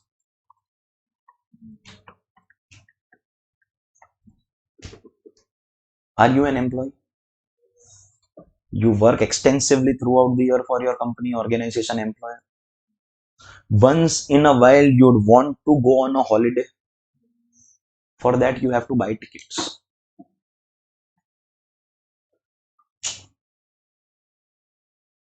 Cheap ticket, expensive ticket, your choice. But you have to buy tickets. Boss is giving you money. Take this money, buy your ticket. Take this money, buy your ticket. Money paid to buy tickets. So there will be money received from your employer. That is allowance. Leave, travel, allowance. Now mark the words. Leave, travel, allowance. Money to buy tickets for holiday. Money will come from boss in the form of allowance and go away. Guess where? Where will it go away? For purchase of tickets. So effectively, sometimes it will happen that you are not left with anything. Then how can we make you pay tax? Supposingly, boss gives you 10,000 rupees as allowance. That is money received. And with that, you have purchased tickets of 10,000. Sometimes you might have to buy tickets of 12,000 also. It depends on, boss will give you fixed amount. But the train tickets, air tickets, the prices keep on fluctuating. So sometimes it is possible that your tickets were expensive. The agent took more money from you. It is possible that you are not left with anything. Then how do we make you pay tax on that 10,000? So we are going to give you some exemption. And after subtracting that exemption, whatever is the amount left, on that you will pay tax. That is your A minus B equal to C. You understood? Boss will give you money to buy tickets. With that money, what will you do? Buy tickets. And the law is very simple. The amount that you receive or the amount that you spend, whichever is lower will be exempt. Think about it. If boss gives me 10,000, I can't control what boss gives me. Use your brain and understand. Boss can give me 10,000, 10 lakh. That is his choice. How much allowance boss will give me, that is his choice and question will give me. Example, mein boss is giving me 10,000 rupees. Ticket ka what is the cost? Believe me, is also not in my control. Because prices will always fluctuate. If I get tickets of 12,000, of course that extra 2,000 I will pay from my pocket. But have I finished the 10,000? Then how will I pay tax? So received 10,000 or spent 12,000, whichever is lower. How much exempt? 10. So 10 minus 10 equal to 0. In any case, I don't have any money. Makes sense? But is it possible that some offer was going on and I got ticket only in 7,000? Now tell me what is amount received? 10,000. What is amount spent? So how much came in your pocket? Pay tax on that 3,000. Amount received or amount spent? Whichever is lower will be exempt. If you spend more than what you receive, don't pay tax. But if you spend less, whatever is remaining in your pocket, pay tax only on that much. Yeah, making sense. So listen how easy the exemption is. Exemption is going to be least of. First, the amount which is, do you know this is our amount A only from which we are subtracting exemption? So do you understand that this has to be given to you? This amount only, no? In our example, this amount is 10,000. But with this money, what will I do? Amount spent to buy those tickets. If I spend 12,000, maximum exemption will be 10. You understand why actual will always be a part of calculation? Because if we don't write actual in the calculation and directly give you 12k exemption, what will you end up doing? 10 minus 12 equal to minus 2. You can't be taking negative amount. No. Worst thing, do what? Pay tax on 0. And therefore, actual will always be there in the calculation. But if I spend only 7,000, that means I have pocketed. So I should pay tax on. So what will be my exemption? 10 or 7, whichever is lower. But in this entire story, did you notice? 10,000 the question will give me. Did you notice the amount spent, whether 12,000 or 7,000? What was the cost of the ticket? That also you don't have to guess. Ultimately, that also has to be. So, honestly speaking, that way you are not doing anything great till the time you have understood the logic, received or spent, whichever is lower. But of course, small twist. The amount that you will be spending, obviously you will be buying ticket for yourself. And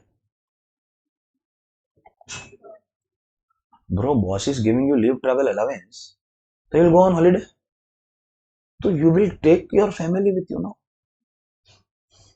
You know, there are these some silly lonely people in life. They say, I want to go for a solo trip. मैं उड़ना चाहता हूँ, दौड़ना चाहता हूँ, बस रुकना. Bro, you are lonely, बस. Because no one is ready to go with you. I want to go on a solo trip. I want to go on a backpacker trip. No, bro. No. Just say you are lonely. No one is ready to come with you. How do people go on solo trip? Bro, once in a while, I have these, fixed dates where I have to go in, my native place, at a place which I believe in a lot for worshipping purposes. So many a time my family is with me, but once in a while my son ka school ka thing or my mom can't come, so I go alone. That one day, you go from here, reach there, next day you leave and come back. That one day also when I am alone, if I have to go to the train toilet, I think who will keep my wallet? Where do I leave my watch? If you are traveling with family, at least you can leave them. That is also confusing. What to do? And what to do in, that alone wala journey? Very difficult. Especially since the last few years when I stopped traveling for teaching purposes. Earlier when I used to travel, it was very normal for me, including sitting and eating at restaurants alone. But when I say it was very normal, I did not like it, because whenever you are at a restaurant, you want to try 3-4 things. Bro, how to order 3-4 things for one person? What do I tell them? Give me a platter, one bite of everything. So he'll do one thing, pick up one bite from all the plates in the restaurant and give it to me. Actually, ऐसा नहीं कि वो कैसा, what look you are giving them. Ultimately, when you will travel with family. No? So what do? Buy a ticket for yourself and tell your family to remain standing in the journey. No? We'll buy tickets for all of them. So when I say amount spent 12,000 or 7,000, I am talking about the total cost of the tickets. The total amount boss gives you, not in your control. Boss will decide. The total amount you spend will be your ticket and your family ka ticket. But that total also question has to give you amount received or amount spent, amount received or amount spent, amount received or amount spent, whichever is lower will become your amount, which is exempt. Does that make sense? Everyone is with me? No, this is not over. The real complications will start here. Because somewhere, if this exemption stops here, there will be classic tax avoidance that people will do. Massive tax benefits that people will take if we stop at this much. We can't stop at this much. Supposingly, normal cost of ticket, let's talk about air ticket between Mumbai and Delhi. It's like 5,000 rupees. And that also last moment you book. If you book 2-3 months in advance, Mumbai Delhi flight ticket you can get in 2,000, 2,500 also. But like last moment, 5,000 rupees ka ticket. Boss is giving me 1 lakh rupees as leave travel allowance. Boss is giving me 1 lakh. Boss can give me whatever. What will you say? No, sir, tickets are not so expensive. Don't give me so much. It's okay. Boss is giving you a ticket. Means this amount is in the control of the boss. You have no right to decide. Do you have right to decide this amount? Yes. Of course, if you spend more than receive, you don't get extra benefit. But if you spend less, the balance will be taxable. Now, boss has given 1 lakh. I have received this 1 lakh as a free of cost. If I pocket something, it will be taxable. How to misuse this idea? I went and checked Mumbai Delhi air tickets. One ticket is 5,000. So family of 4, self, spouse, 2 children. So total cost of 4 tickets will be 20,000. So I have to pay tax on 80,000. Keep the example in mind. Boss has given 1 lakh. That is his choice. He can give me 1 lakh, 1 crore. He can give me his company, his choice. Example, 1 lakh he has given. Ticket ka cost I will decide. If I spend only 20,000, I will have to pay tax on 80,000. I went and checked. Mumbai, Delhi, there is also a class called business class air ticket. Correct? Eh? General maths, I am telling you, if Mumbai, Delhi, economy class is 5,000, business class will be 25,000. In any case, money has come free only. So do one thing. Buy 4 tickets, business class. Use boss ka money. Now what is happening? 1 lakh received and 1 lakh spent. If I don't spend, I have to pay tax. Then better to spend. No, anyways, not my money. I'm getting it free only. People were seen spending crazy amounts just because their boss has given them a good amount. So, this amount, government can't control. Who will decide? Boss. This amount also government cannot control. It will be you who will choose what class you have to go and what expense you have to incur or which category of travel you want to do. Government has got no control over it. Do you realize this? So there will be people who will take unfair benefit. Think about it. An economy class passenger was taking exemption of 20,000 rupees. 1 lakh or 20, whichever is low, paying tax on 80,000. But a business class passenger is taking benefit of 1 lakh rupees.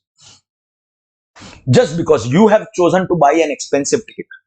That means government also has to give you more benefit. That's not fair. So government is now somewhere going to restrict by introducing a third limit here. Ultimately, answer is going to be whichever is lowest. This they can't control. Boss will decide. This they can't control. You will decide. Please understand. A and B not in government control. So that they get some control here, they have introduced a third limit. Logic hai. I could have directly told you the third limit. Logic hai that government wants to have some control. But before I tell you how government is bringing that control, I want your concept to be clear. With this third limit, will the government restrict the amount that boss will give you? No, they can't. That boss will decide. That will remain in point A. Will government control the amount that you are going to spend? No! You spend whatever you want. Bro, boss is giving you only 10,000. Still you want to buy 25,000 per ticket. Your choice. Pay from your own pocket. Government can't stop you from spending. Government cannot stop boss from giving. Government cannot stop you from spending.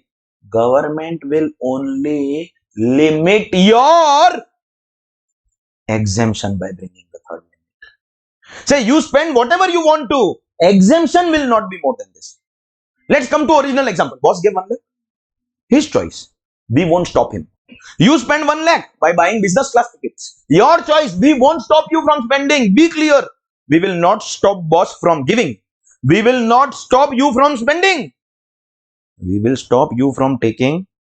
Exemption will be restricted to this third amount. Exemption will not exceed this third amount. Of course, is it possible that whatever limit government has introduced, you have actually spent less than that? Possible. But this amount will stay as it is. If you have spent less, in any case, exemption is the lowest, no? So we won't touch the first amount. It will remain as it is, given by boss. We won't touch the second amount. It will remain as it is, spent by you. But if they are too high, then automatically will reduce your exemption by bringing the third amount. The third amount is not to stop your boss from giving, not to stop you from spending. The third amount is for limiting your exemption. Understood? Everyone, let's see. What is this?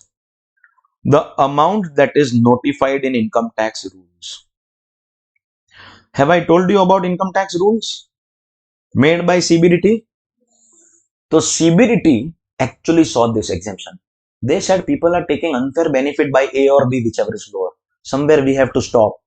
Stop what? Exemption. We are not stopping the received or the spent amount. We are going to restrict your exemption, the amount notified in income tax rules on the basis of mode of travel. You are going on a holiday from Mumbai to Delhi. Boss can give you any amount. You can spend any amount. But then, if you go by air, the expense will be different. If you go by train, the expense will be different. If you go by bus, the expense will be different. The third amount will be given to you by the government. Not to restrict the received or the spent amount, but to restrict the exemption. That will depend on your mode of journey. Anybody traveling by air will require more money. We can't keep one limit for different mode of journey. And based on your mode of travel, they will be giving amounts in rules. For example, you have done journey by air. Are you allowed to do that? Boss can give you any amount. You can spend any amount. You can buy economy class, business class, first class, whichever class you want. So we won't stop you in A and B. But for exemption purpose, we will take maximum the economy class fare of the national carrier. Means boss has given you 1 lakh. Let's be clear, one final time, we are not going to control or cut down or stop the amount which is received. Can you travel by business class? Spend whatever you want. But for exemption, we will go and check economy class. Economy class fare of national carrier. Here there is a practical thing. That once upon a time, India did have a national airline, government-owned airline. Indian Airlines tha, there was Air India, then there was merger. Indian Airlines and Air India became one airline, Air India. But unfortunately, or fortunately, whatever you want to call it, Air India is no longer in existence. Air India is handed over to the person whom it belonged to. Air India was always owned by the Tatas. Government once upon a time forcibly took it away from the Tatas. You know who was India's first pilot? Just like we have driving license number, pilots have pilot license number. You know who got the first pilot license of the country? नहीं, रतन टाटा किधर से? Jamshed Ji Tata, JRD Tata, India's first pilot. You are aware Rajiv Gandhi ji was also a pilot actually. He was never a part of politics. His brother Mr. Sanjay Gandhi was actually an active politician. But after the death of Mr. Sanjay Gandhi, Rajiv ji came in active politics and one of the finest prime ministers that India has ever. He had a vision. If India has, I say this again and again, it is not that I am a Modi supporter or against. I am a supporter of any good thing that Modi ji is doing. But that cannot stop me from appreciating my former Prime Minister Rajiv Gandhi.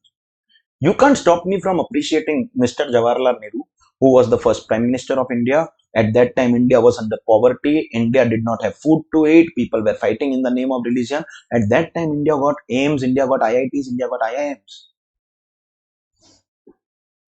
Appreciate the good work done by Modi ji. India's digital payment system, UPI, etc., most advanced in the world.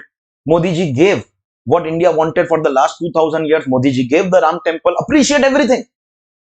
But that does not mean that being a Modi fan means you have to give bad words to your former prime ministers. You have to appreciate every good thing done by every individual. Everyone has some bad qualities. You sit and identify, if you are anti-Modi, you sit and identify his bad points. That means I have to counter it by abusing my former prime ministers. It does not work like that. In fact, you should be actually identifying the good things in everyone. Look at yourself in the mirror. You have so many bad qualities. But do you have plenty of good qualities also? So please identify good qualities in others instead of only finding faults. Because finding fault is a very, very easy thing. So we need to appreciate the good work done by our former prime ministers. So Rajiv sir was also a pilot. We used to have a national carrier. Now we don't have a national carrier.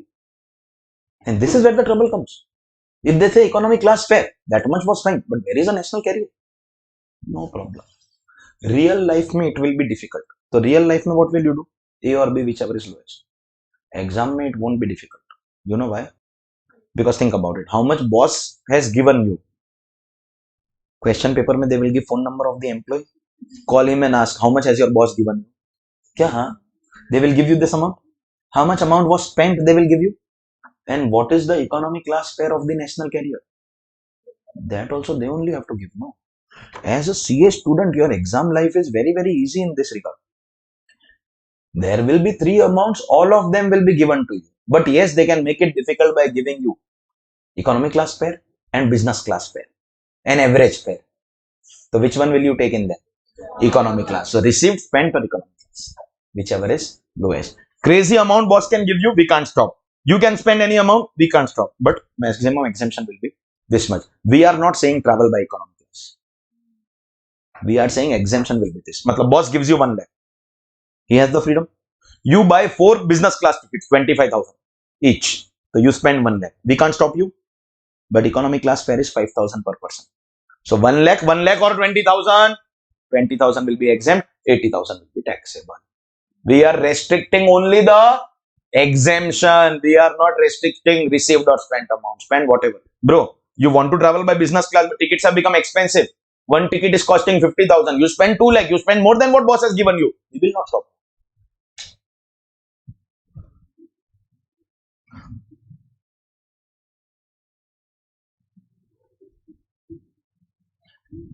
We will not. Sorry. You want me to stop? We will not stop you. Spend whatever you want to. Spend whatever you want to. We will not stop you. But we will stop your exemption. If the journey is by air, what is the calculation? Economy class. Everyone clear? Fantastic.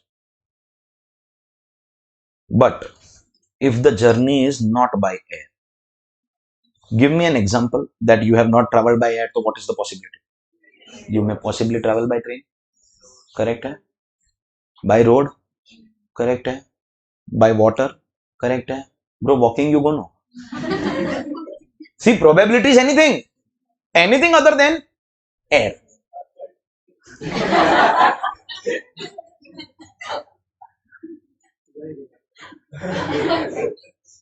Bro, on a Saturday evening when you are down and dusted and somebody brings you home, we are not talking about those picnics.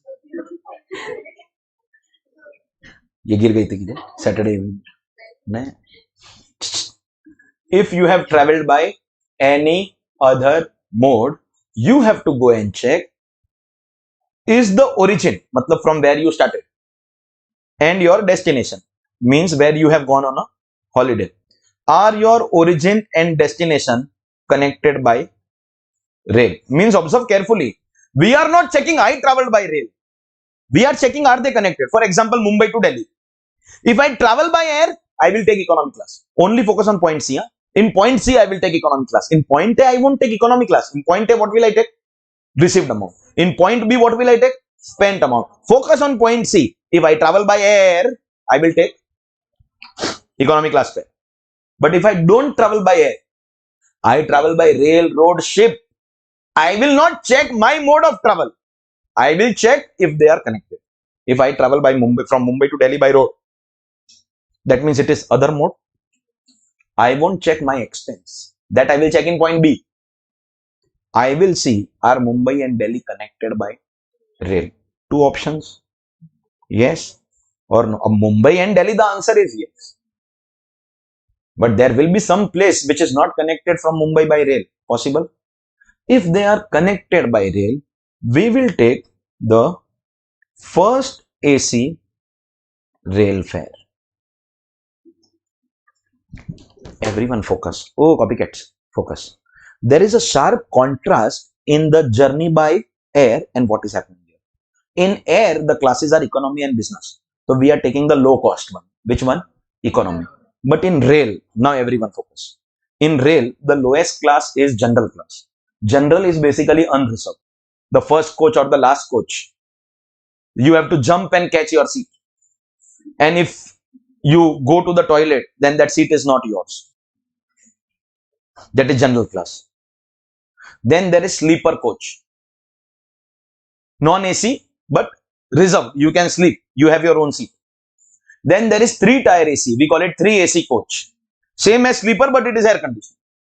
Then there is 2 AC, where they charge more fees. Seats are wider, and in normal train, one coupe you have 8 seats. 6 plus 6, and side mein you have 2 more.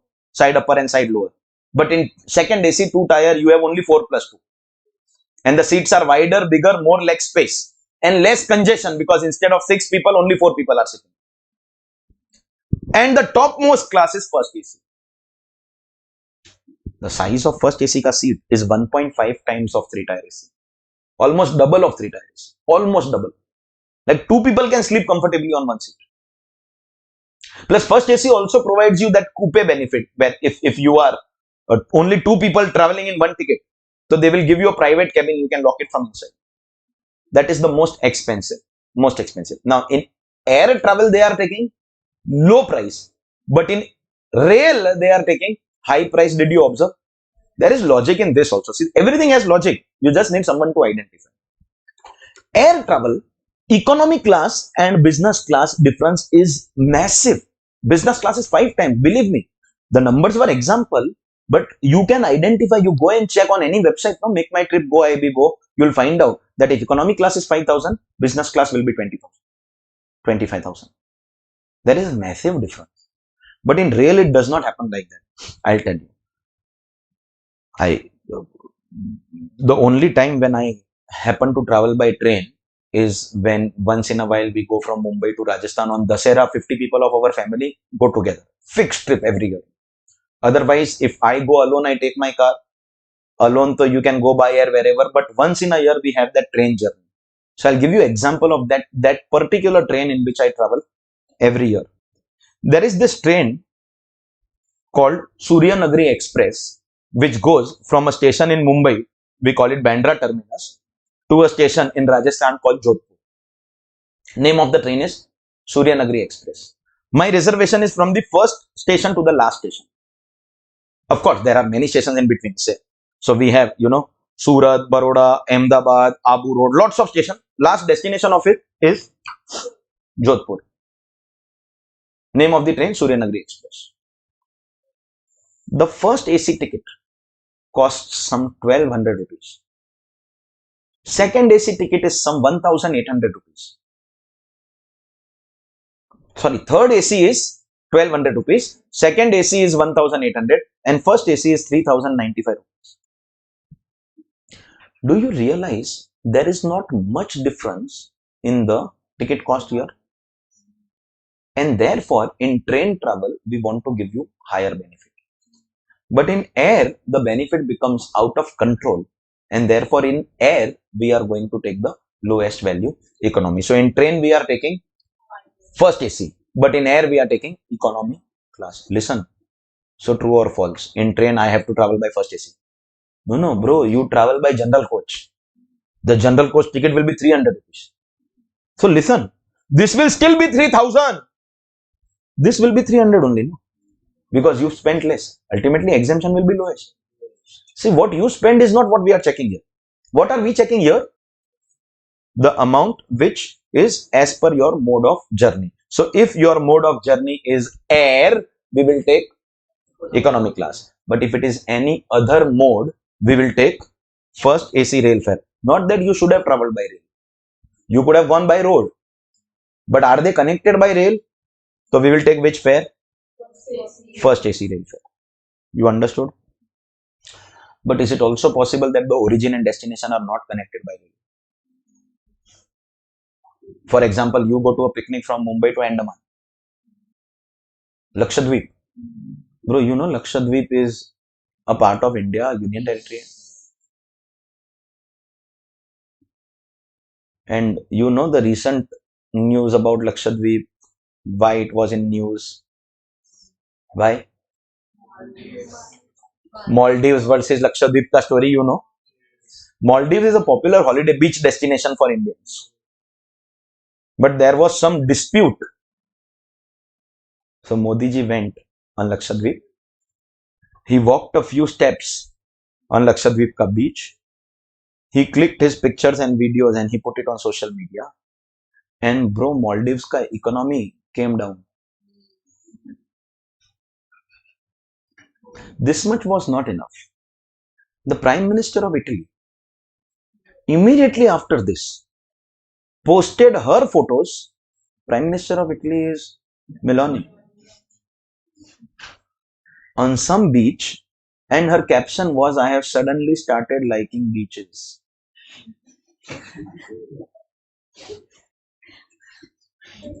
She actually also posted a selfie with our Prime Minister with a hashtag melody. She actually did. You can, this is not a made up story.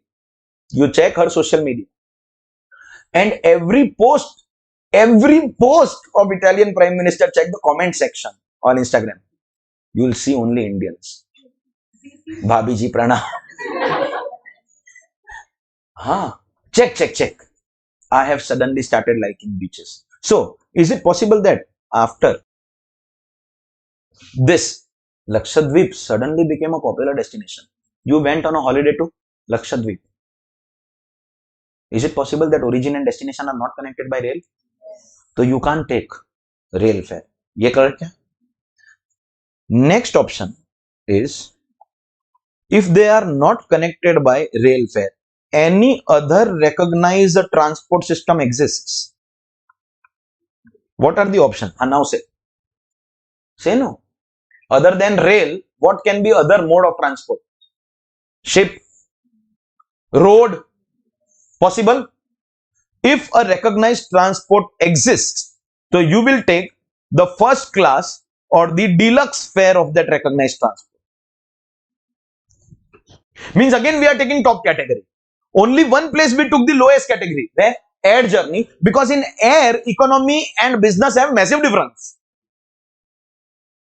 So only at one place we took what, bro?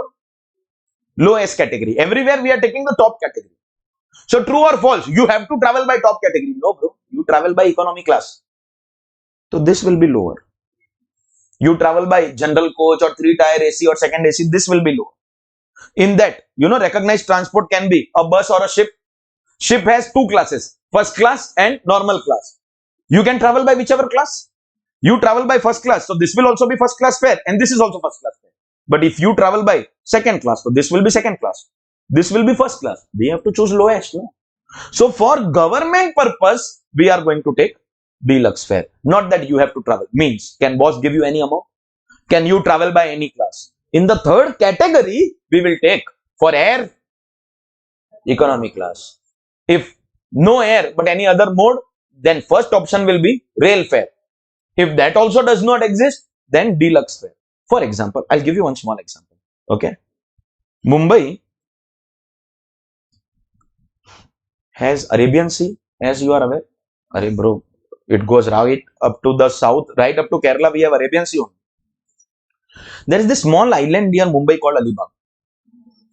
It's a popular picnic spot for people from Mumbai. Just like in Kochi, you have Fort Kochi.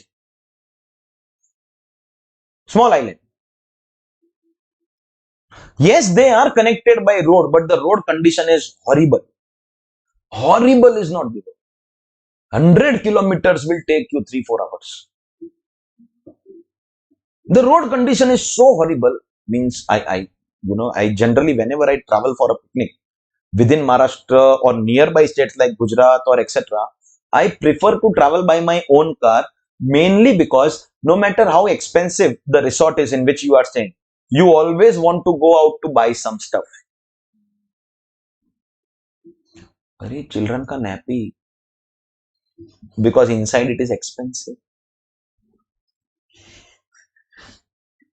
Now, if the resort arranges a taxi for you, that is more than the petrol cost up to the resort. So I prefer to take my own car. Generally, a very popular destination near Mumbai is Lonavala. Plenty of resorts over there. Very easy to take your car. Mumbai to Lonavala, 100 kilometers. I reach in 1 hour, bro. 1 hour. So when I went to Alibag for the first time, I saw 100 kilometers. And map is showing 3 hours. I said 100 kilometers is Lonavala also. 1 hour. Maybe there is something wrong with the map. No, the map was correct. The road from Mumbai to Alibag is basically swimming pool on the way. Sea view. Bro, if I have to explain what exactly is the road from Mumbai to Alibag, if there is an expecting mother, the delivery will take place on the way. You don't need to incur hospital cost. The roads will ensure free delivery. Such is the condition. And why are they not improving? Because between Mumbai and Alibag, they have something called ferry. There's something called a roll-on, roll-off ferry. And people from Kerala also understand, because from Kochi to Fort Kochi also they have a similar ferry. Roll-on, roll-off is what? You can actually take your car inside the ferry, inside the boat. And at the destination, you can hop off with the car. Full day, you can roam around in at the destination, and in the evening, you can return. Same day, you can book your return ticket also. People do one-day picnics also. In fact, that's your choice if you want to take the car. People without vehicles also enter that ferry. Once you park your vehicles, then everyone is roaming around. Hundreds of two-wheelers also at one time. So people take the two-wheelers, reach the destination, have a full one-day picnic, come back in the evening.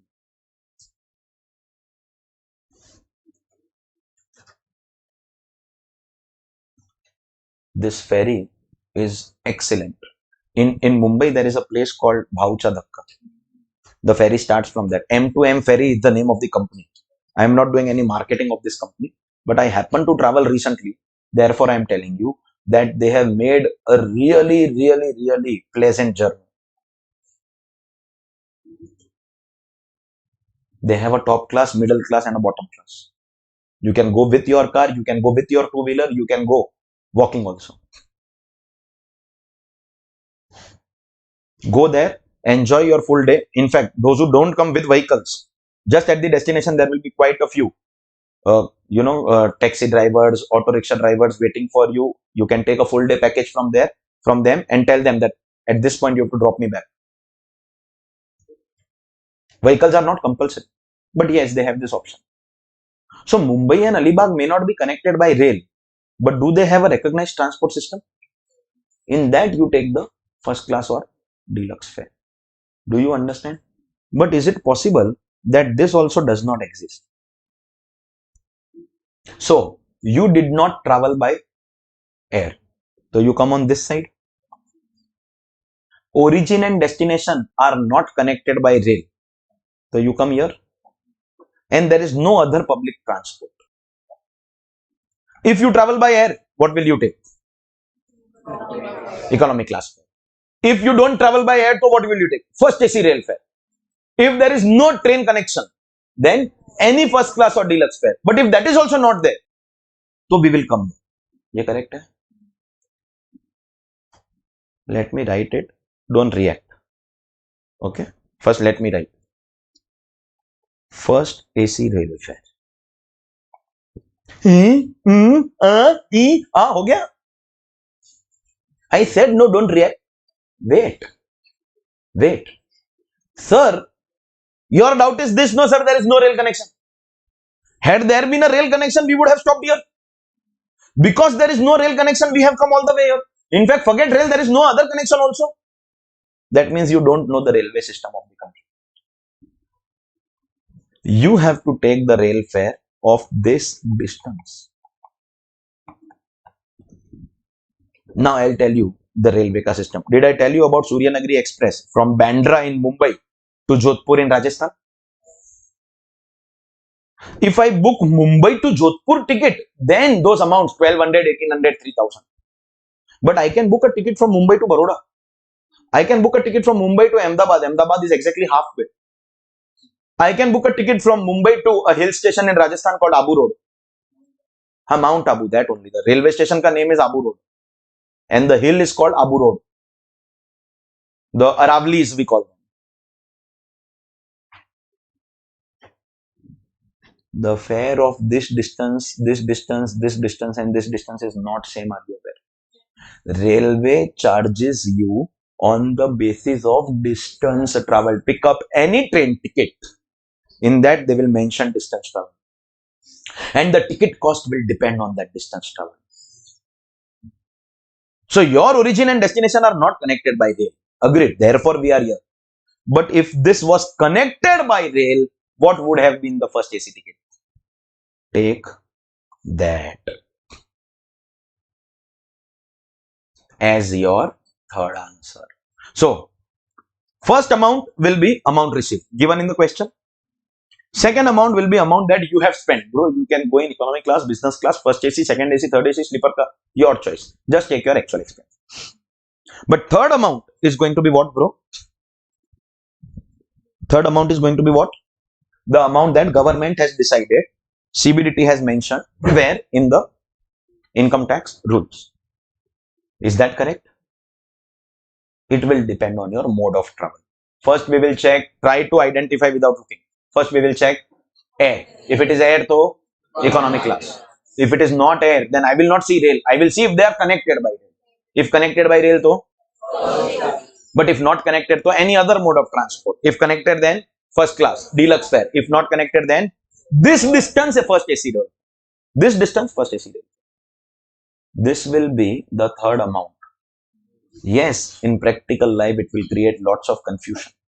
Sir, where do I get this amount, that amount? My exam life, it is ridiculously easy.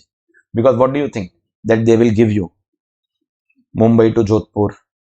Then they will tell you, okay, this is railway helpline number 139. Give you a phone, call and ask what is the ticket price. What will you call and ask? Bhaiya, kitne ka diya ticket? Any discount? Is that what you are going to do? Nahi na, bro. They have to give you that amount also in the question. As a student, your job is very, very easy. Complications are only first time in life when you are learning this chart. Second time when you will go through the chart also, no, this is very, very easy. So, ladies and gentlemen, boys and girls, the exemption of leave travel allowance will be three amounts. Amount number one, actual receipt given. Amount number two, amount spent for self and family, again given. Amount number three, as per income tax rules, by air than economy class, any other mode than first AC rail fare, not connected than first class or deluxe fare, that also not there than first AC rail fare of this district. Very easy. Whichever is lowest. And exam mein to calculation is extremely easy because ABC, whichever is lowest, all three will be given to you. But we have to complete this by learning a few points to be noted. Only when you learn these points to be noted, the leave travel allowance ka calculation will be over. So yes, calculation that way is over, but please note the following points. Everyone is with me? First, this exemption 10(5) will be given to you if you have traveled in India.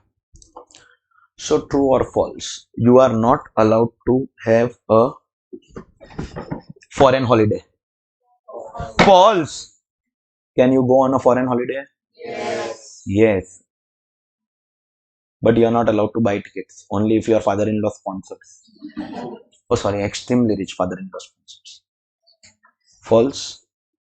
Can you buy with your own money? So then what is the relevance of this condition in India? You will not get exemption. For exemption purposes, the ticket that you have purchased should be a destination in India. The ticket that you have purchased should be a destination in India. So foreign holiday, can you go? Yes. Can boss pay you money? Yes, but you won't get exemption. I hope you are understanding. Very good. Second, are we taking the ticket cost in your exemption? Are we taking the ticket cost? Yes, but that ticket cost has to be shortest distance. Don't make faces. I'll explain. Pass on kiya.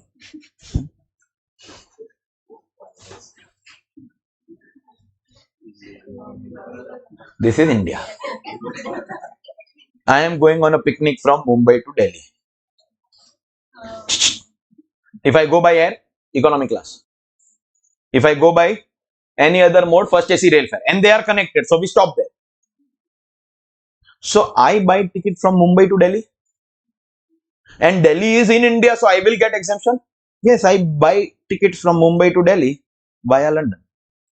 And London will be somewhere here, no Europe. Arey, world map khol ke. No, London is somewhere here, bus. So my ticket is Mumbai to Delhi via.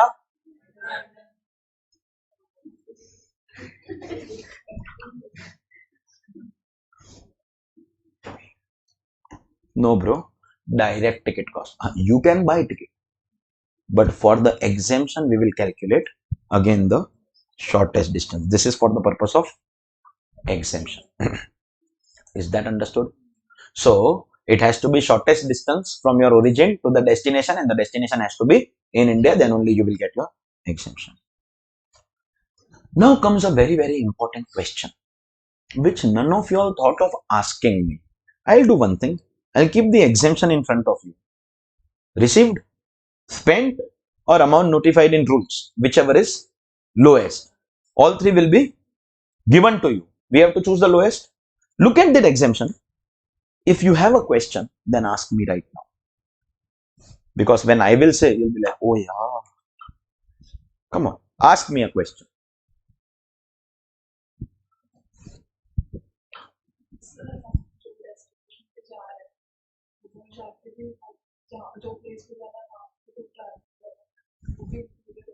See, supposingly, I have to go from, say, Mumbai to a hill station called Mussoorie. So I'll buy ticket up to Delhi. Then I might be booking a car or anything from Delhi to that place. Mussoorie, Haridwar, wherever I want to go. Haridwar and Mussoorie are just a couple of hours away from each other. Ticket I will buy Mumbai to Delhi. When income tax ka calculation will come, I will tell the government I had gone only till Delhi and claim that much as exemption. Extra cost I have incurred, but it is like whatever picnic ka expense you incur, that is your choice. When it comes to taking exemption, I have that ticket, so take that as exemption. That is not the doubt.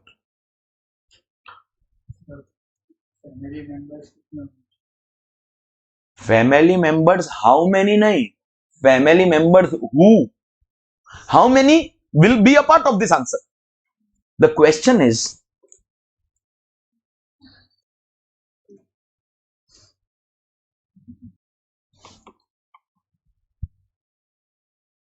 who is family? Suppose children. How many do you have? Why are you taking wild guesses? Your best friend, childhood buddy. You are childhood friends? No. When did you meet first time? Really? So I must say there is some magnetic effect in our classroom. Is there any group here who was friends before joining the class here? From when? School times. Mumbai only? Where? Which area? Which school? अच्छा, together with them. So with whom? Where? मतलब which area? अच्छा, you all are from Lalbagh. Where? Where? Where? आंबेवाड़ी तो एकदम next to my house. हाँ, the point ये है that apart from these few students who are friends with each other since school, most of you all, appear like childhood buddies, never separable. It is like full life we have been together. But now I realize that most of you all met in the classroom. Understand the effect of a classroom coaching. See, online, when the same city is not offering any good facility, you choose the best facility in the country online. That is understandable.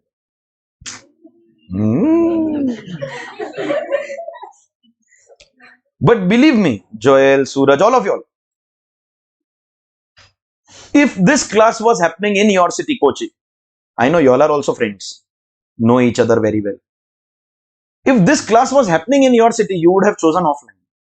I know that culture in Kerala has always been offline classes.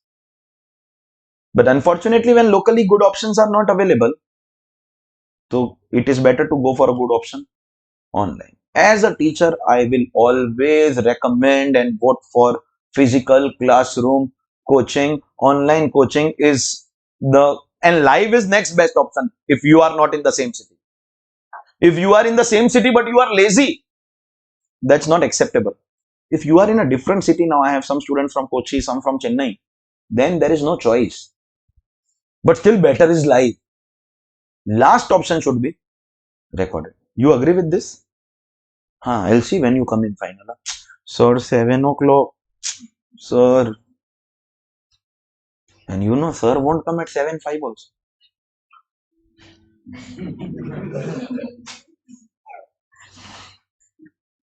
But believe me, what I can do in a classroom when I'm physically present, no?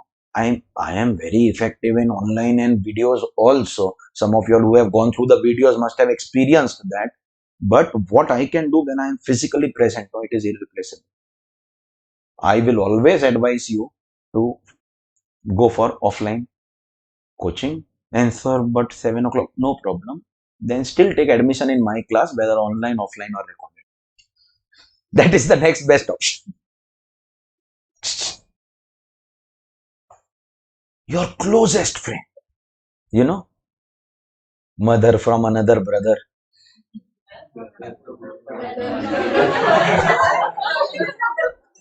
Sounds funny? This Pakistan ka cricketer, Umar Akmal or Kamran Akmal, I am not 100% sure. One of them actually said it.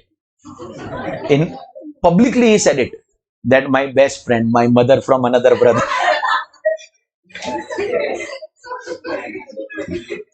And there was this other Pakistan ka captain Sarfaraz who said, my answer also same, no difference.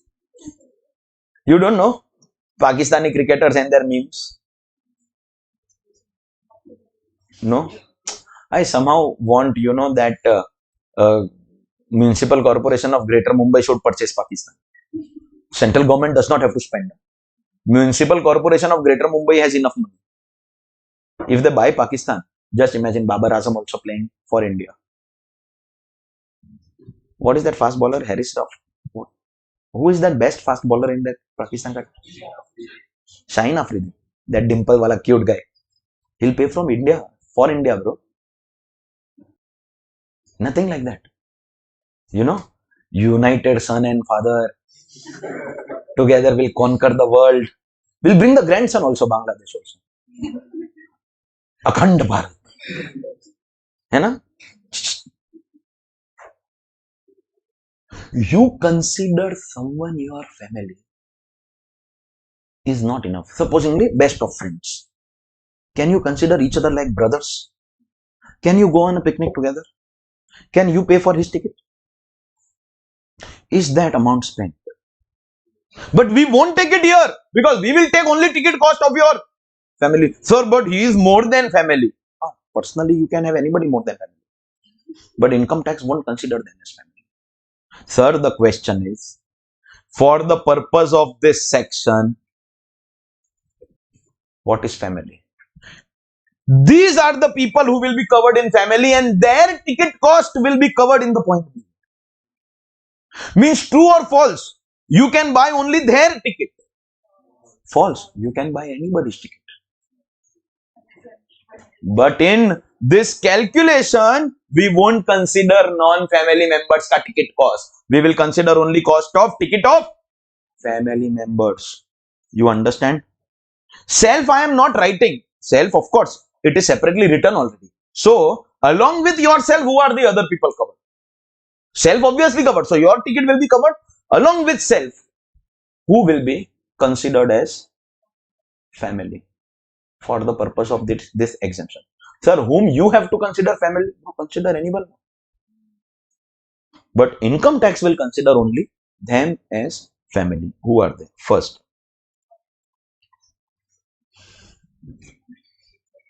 spouse.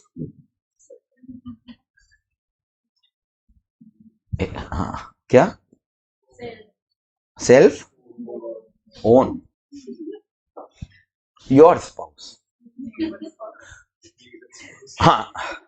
True or false? True or false? You cannot consider your neighbor's spouse as yours. Sorry.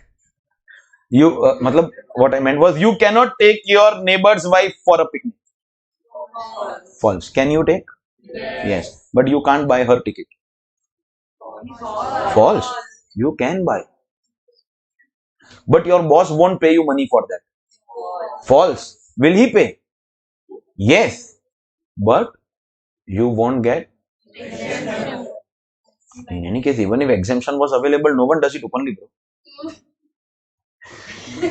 Just imagine taking your neighbor's wife on a picnic and then taking exemption. The ticket mein your name, your neighbor's wife. And bro, exemption is taken and your wife is checking your income tax return. Bro, you said you are going on an outstation seminar. Can you take your neighbor's wife with you? Yes, but that ticket won't be considered in exemption. In exemption. So don't do it openly. Do it secretly. Spouse, yours. Okay, I have some questions about your own spouse. Means you are taking your own spouse, husband or wife. Spouse is elder than you. Then is she family? Is he or she, whoever it is, family? Elder than you. Say it. That's right. Still your spouse, no? So what if it is elder? Sachin Tendulkar's wife is elder than him. Abhishek Bachchan's wife is elder than him. Priyanka Chopra, of course. And see, if the employee is female, so the spouse is husband. Probability of being elder is there. No? So it's okay. Elder than you, no problem. Spouse is dependent on you. Financially dependent on you. Then will be covered in family. But spouse is not financially dependent. Independent, earning more than you. Still family. So spouse is elder or younger, dependent or independent, resident or non-resident. कैसे भी हो, मतलब as long as it is your spouse and only your spouse will be considered as family. Correct hai? So that spouse ka ticket will be considered? Yes. Second, people who fall in the definition of children. Again, obviously. See, only in spouse and children I will mention own. Later, if I write parents, I won't mention own. That is understood. But in spouse and children, clarification is required. And only my students require clarification. Believe me, across the country, no other student needs this clarification. Sir, spouse means own spouse only, no? But why? Why? Are? Children. So true or false? You have taken your children, son and daughter, on the picnic. Their ticket will be considered as family ticket? Yes. True or false? You can't take your neighbor's children on a picnic. False. Can you take them? Yes. Can you consider them as your own children? Can no? You can consider them as your own children. Deemed, deemed nahi bro. No. Listen, ऐसा है that you can't deem, no. I'll tell you the reason. Because they were born before I shifted.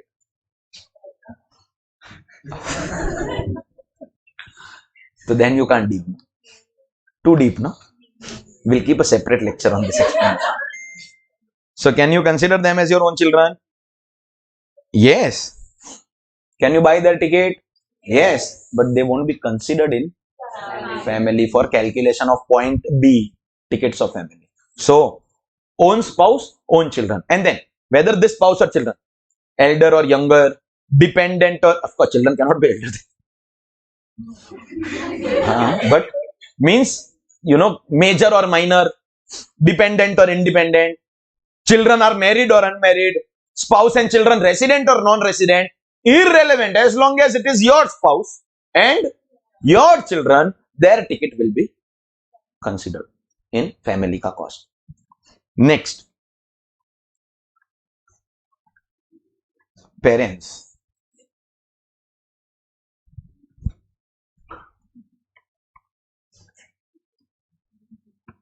Dependent are family. Parents, mother and father. Can you take them on a picnic with you? Fantastic.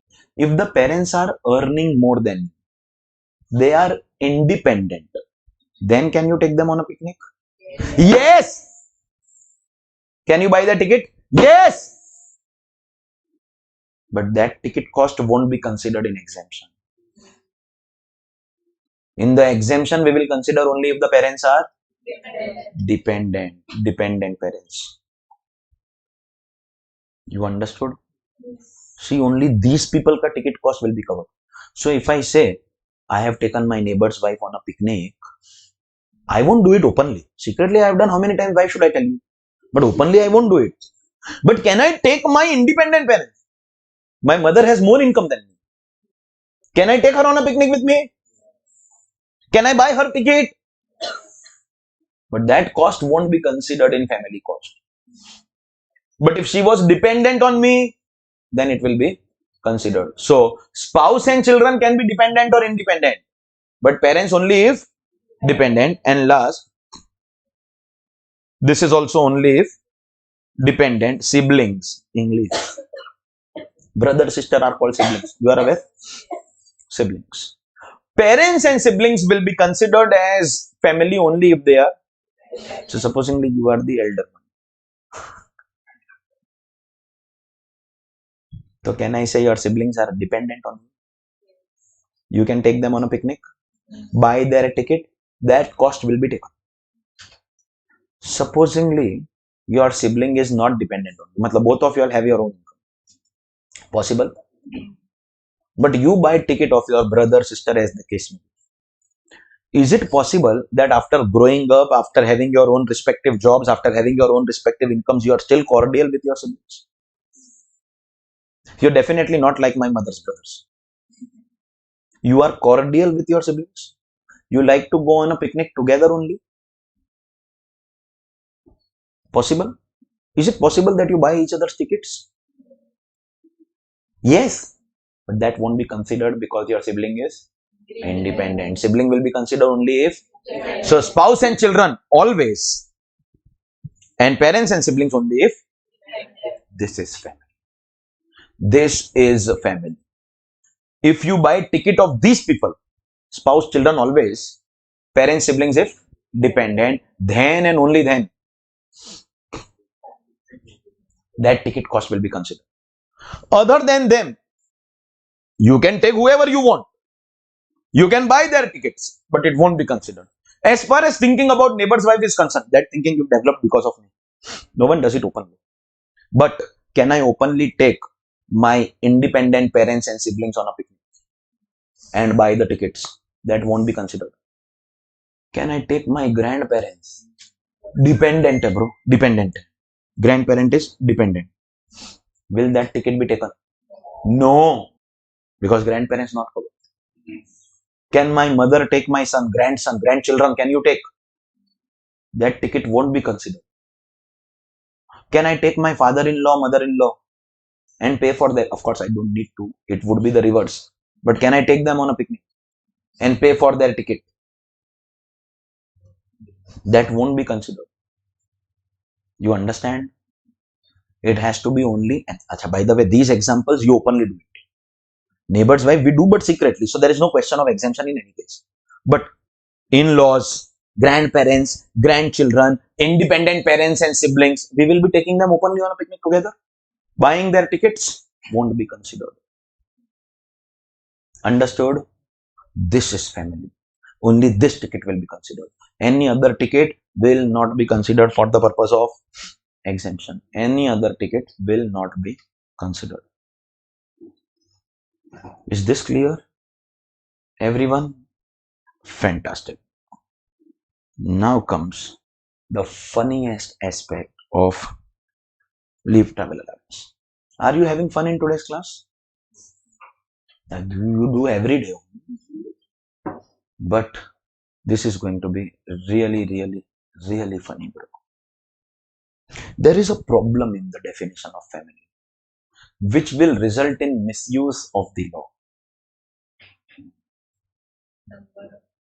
1 minute. Are these people ka ticket considered? So other than them, grandparents, grandchildren, in-laws, you buy or you don't buy, exemption ke liye it won't be considered. But here, see, siblings, let them write. What is the probability of you buying tickets of your brother, sister? Bro, welcome to India. You don't like to see each other's face. You taking them on a picnic. And listen, they have to be dependent. Means, are you already taking care of their livelihood? They are financially dependent on you. Means, I take care of your livelihood and I take you on picnic also. But Indians are never cordial with their siblings. They put them in the definition of family, but the probability of buying their tickets is negligible. So, no manipulation possible. Parents, yes, you may be cordial with your parents. Inheritance, bro. Bro, you want your inheritance, then you have to be cordial with your parents. Correct, eh? But there are only two parents. No? Check.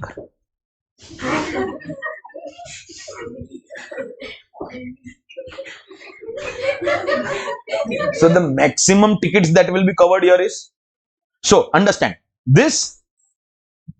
I rule out the possibility. Yes, they keep it in the definition, but what is the probability you taking your brother and sister on a picnic? This you will, but only two. This legal one, bro. Listen. Only one we are going to consider. You can have how many ever you want. Ye bole, she said, no, legal one. See, you can have how many ever you want. We'll consider only, well, of course, sometimes 4, bro. Sometimes 4. See, abhi law hai, it is legally allowed to allowed. See, on the funny side of it, you know, I used to, whenever I in any batch at the beginning of my career, I used to have anybody who is follower of Islam. And in a very funny manner, I used to always ask that, bro, believe me, for me, it is difficult to handle 1. How you handle 4? How? Just because it is allowed, matlab? Most people had no answer. Then once I had a student who had actually studied the holy books. He had deep knowledge of, you know, the moment you know the logic has magic. So he said, sir, whoever wrote the holy books of Islam, they had an agenda in mind. They said that we believe a Muslim male is immensely capable and powerful. So if God has given you birth, you get married as per choice once. That's your right as a human being. But we believe Muslim males to be extremely strong. It is their duty to marry 3 widows of the community. 3 widows. These 3 have lost their husbands. They have a family of dependents. And we believe you are so powerful that you will be able to take care of them and their children also. We believe that God has given that strength. And therefore, we take this as community service, is why Islam legally allows 4 marriages. You didn't know this? You had no idea about it? You had. You had idea. So good. Because not everyone has this knowledge. And those who don't have knowledge, for them it becomes funny. 4, bro, difficult to handle 1. And you don't have experience. I'm telling you, with experience, difficult to handle 1. How you handle 4? It's not 4 by choice. It's the religious books which say marry 3 widows to support the community. It is your duty. It is your duty towards Islam and your community. Is why 4 allowed. ठीक है. So maximum 4 tickets. See, come back to the tax part of it. Now you know the logic of 4. Once you know the logic, it makes sense. You understand the magic of logic. Why I always say that you should know the reason. Every religion has its own custom and tradition. There is some significance behind breaking the coconut. There is some significance behind putting the red tikka. There is some significance behind every custom, every tradition. But we don't know the reason, and because we don't know the reason, our generation finds it outdated, irrelevant. The moment you are told that this is the significance of this particular custom, this particular tradition, you automatically understand the logic behind it and appreciate whatever is happening. But we are not here to discuss religion. We are here to discuss, and we'll keep a separate lecture. You have to take admission. Let's talk about tax part of it. Siblings, nobody will take. Parents, maximum 2 tickets you will take in exemption. Spouse, 1. Arey, highest se highest. 4, no bro. There is limited exemption. If there is one place where you can take crazy exemption, so think about this.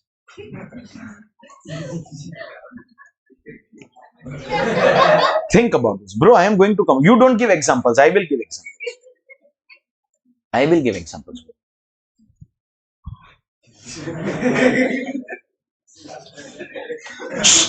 Hey, you spoke first or he spoke first? Whoa, he was speaking. No? What's your name? Akash. You're gone, bro. Now you are gone. Whenever I come to this point in any batch, I am looking for someone. It has to be a male in the class, because you can't take an example like this on a female student. Of course, I don't distinguish between a male student and female student. For me, every student is like my own child. And beginning of my career, the age gap was too less. Now with the time, see, students every year come in inter of the same age. So starting, I was also there only. I kept on increasing. But students, new students are of that same age. So the gap is too big. So when you all were born, I was giving CA inter exams.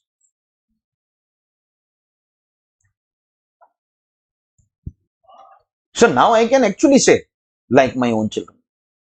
Until a few years ago, you know, I would have said that my students are like my own brothers and sisters. I can do whatever I. Lekin ab the age gap is too much, bro. Brother sister ke liye to.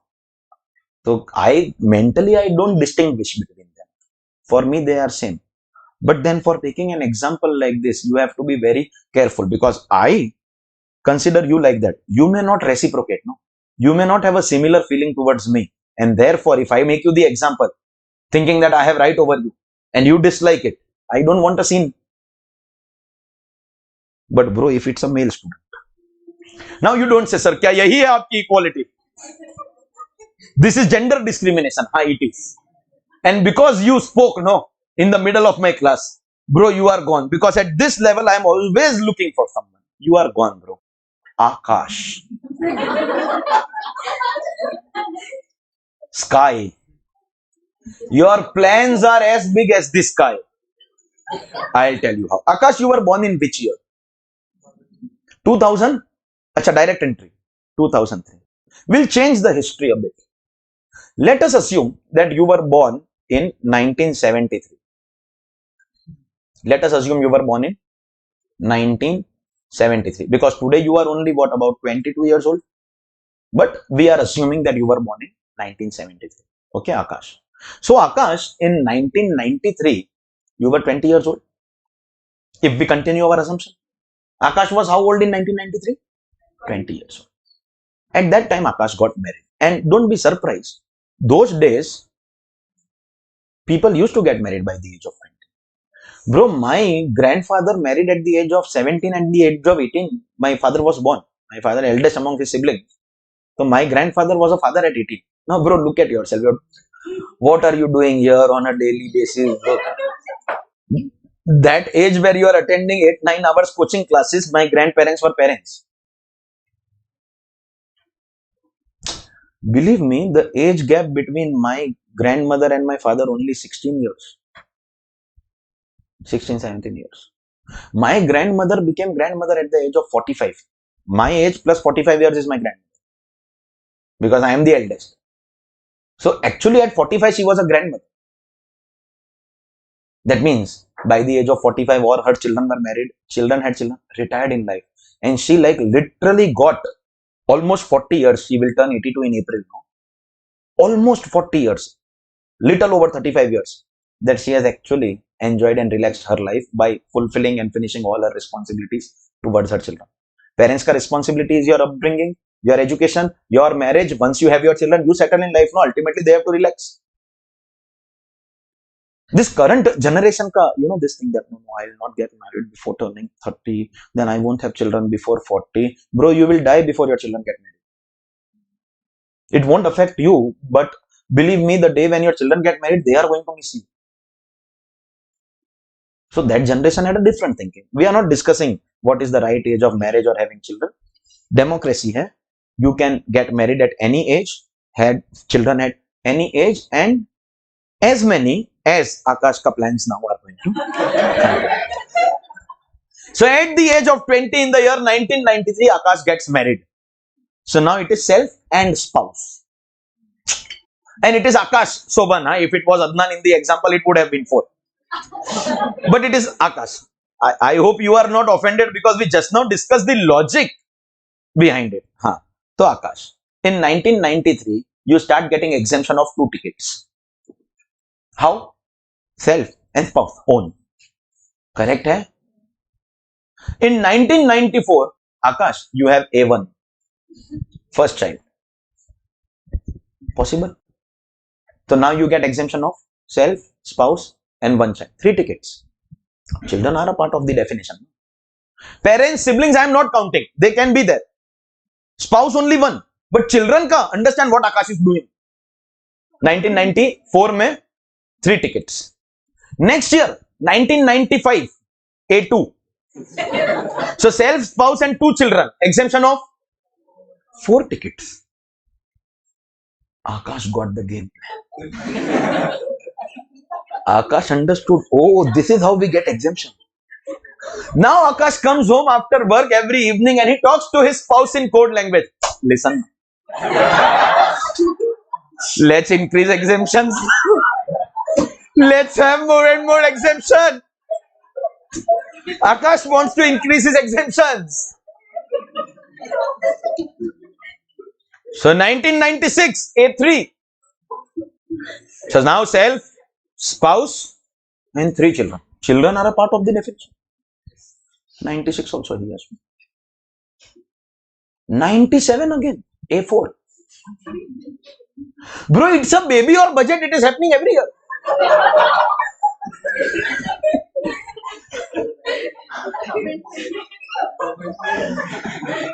It is happening every year. And don't ask, sir, election year. We'll come to that. We will come to that. But as of now, Akash is very clear in his vision. My plans are as big as the sky. Sky is not the limit. There is no limit. So Akash, how many children can you have? What is the limit? Arey, answer, bro. You were too excited to talk in between my class, no? How many children can you have? What is the limit? Bol, sir, as many as I want, there is no limit.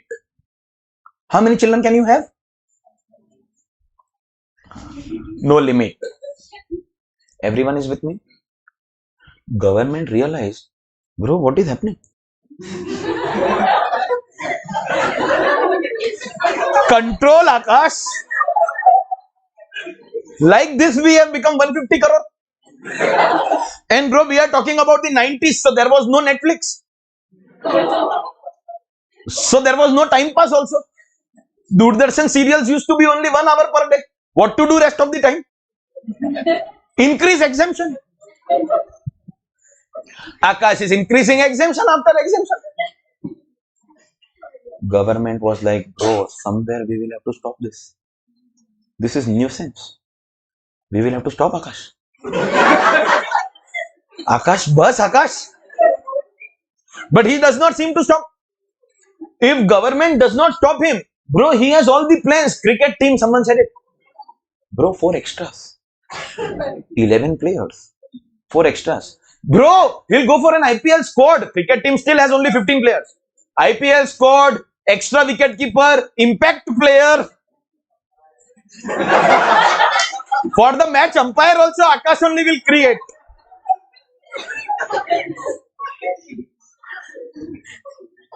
Then Akash is like third umpire. Then Akash is like, no, if there is any dispute, we need match referee also. Bro, if given a choice, Akash will fill the stadium. Well, sir, we need someone to watch the match also. Cheerleaders. And TV audience also. Bro, jada ho gaya. Bus is what you are saying, no? That government will have to tell Akash, bus. Stop it, Akash. Enough is enough, Akash.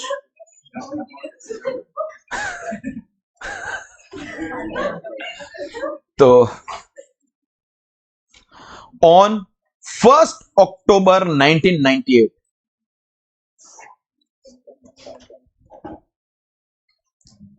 government brought an amendment. Government said that we will have to stop Akash. Akash does not seem to stop. We will have to stop him. So on 1st October 1998, government says, Akash, hum do, hamare do. There is also another web series in which there was, a statement, do bacche hai meethi kheer, usse zyada bawasir. You have not seen that? There is a web series on Prime Video called Panchayat. Very, very, light-hearted, soft comedy. 3 seasons already. So maximum 2 children, Akash.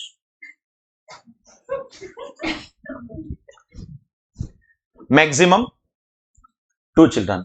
On or after 1/10/1998, maximum 2 children.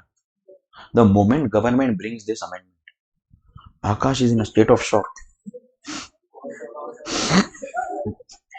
Precisely. I'll come to that. Allow me to speak, otherwise you will join the example. Okay? You are responsible. Just like he became responsible for himself. Akash, 93 was your marriage. So, self and spouse, fine. Keep them aside. We only are counting the children right now. 94, 95, 96, 97. In 98 also, before October, before the amendment came, you have 1. So, before this date, you already have 5 children. Now, government is like maximum 2. So, first question, true or false? After 1/10/1998, you can have maximum 2 children. False. You can have how many? As many as you want. You can have as many as you want. Exemption will be only to 2 children. Government can never restrict how many children you want to have. Bro, you carry on. Maximum 2. But the moment this amendment came, Akash is in a state of shock. My God. He went home and started counting. Remember our example? 93, 94, 95, 96. 93 was marriage. No, immediately. 94, 95, 96, 97, 98 before this date. Let's count April. So, April 94, April 95, 96, 97, 98. Already has 5. Akash is like, oh no. The whole reason behind their existence was exemption. Akash created them. He is the producer here only for the purpose of exemption. But now government is saying only two. Akash tells the other three, hey, go back. Simon, go back. Simon, go back. So then their children are like, where do we go? Akash is like, wait, go off to sleep. And while the children are sleeping, Akash kills three of his children. Well, now only two allowed. Akash, wait, no need to kill your children.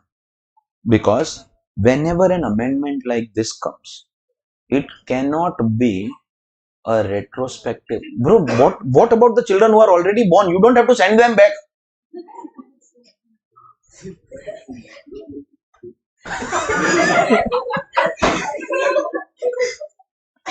You don't have to send them back. Government said whatever you have already, don't count them. It's a prospective amendment. From today, maximum 2 children. So let's not have any confusion. Any child which is born before this date, before 1st October 98, how many Akash already have? 5. Bro, Akash hai. Ye to 93, therefore 5. Had it been 83 by now, he would have had 15. We don't have to send his existing children anywhere. They will all be included.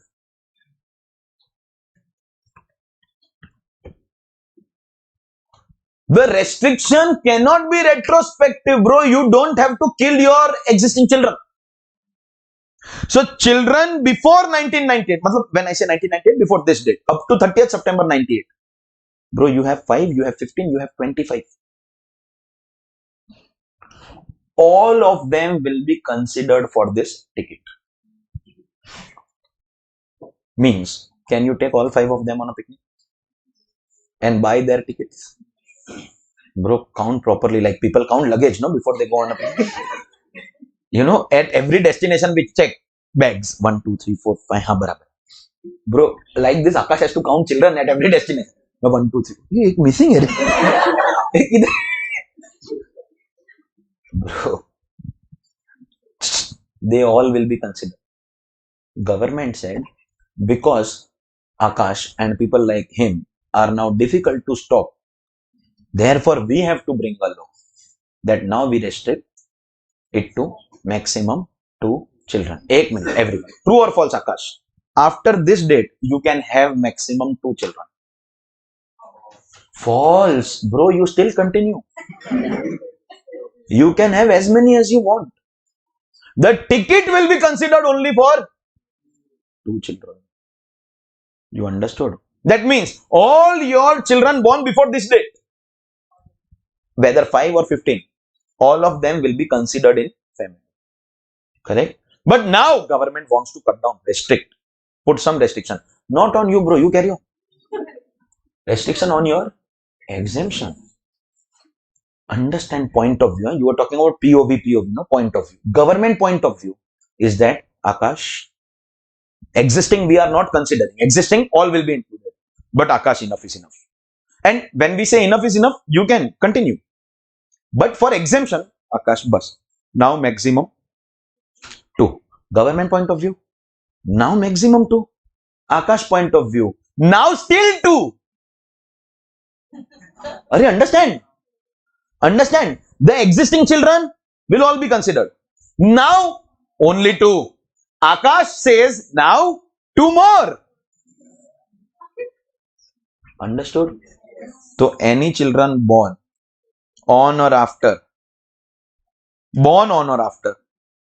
1/10/98, we will take maximum 2. So Akash, let's continue. Before amendment, Akash, how many you had? Will you consider the tickets? All of them? Now there is an amendment, which is prospective. Because we don't have to send your existing children back. You don't have to kill them.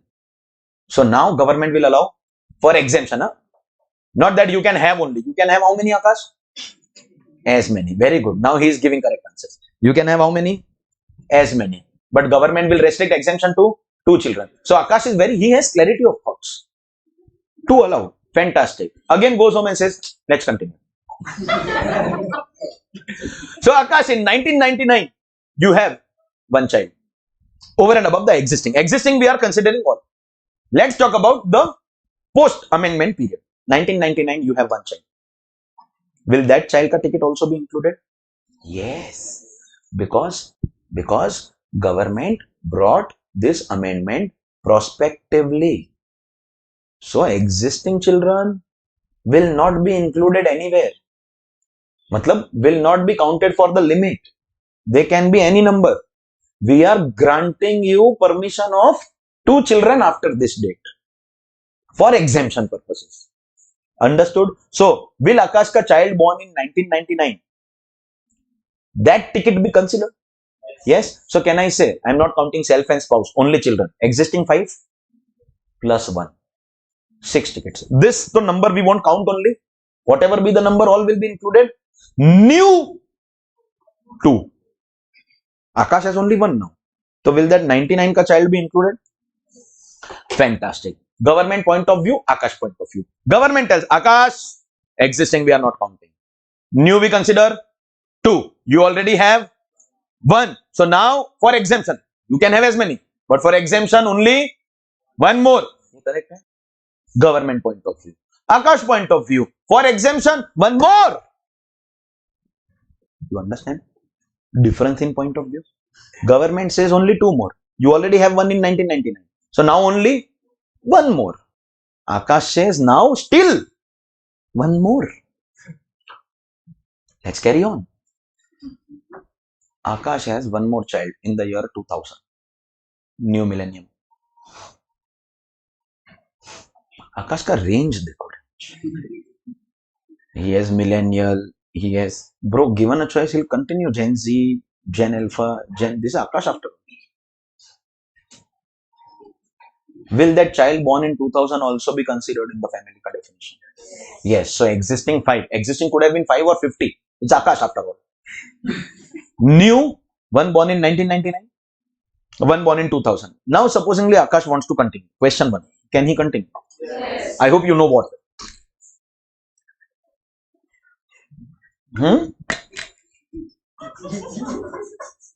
You want to interfere in this? You are going to take his decisions? Huh? I know. You know, the main reason Pratik is offended is, sir, why didn't you take me in this example, sir? I wanted to be this example. Bro, it's an example. Everyone with me, please. Existing 5, all covered. New, 99 wala child covered, 2000 wala child covered.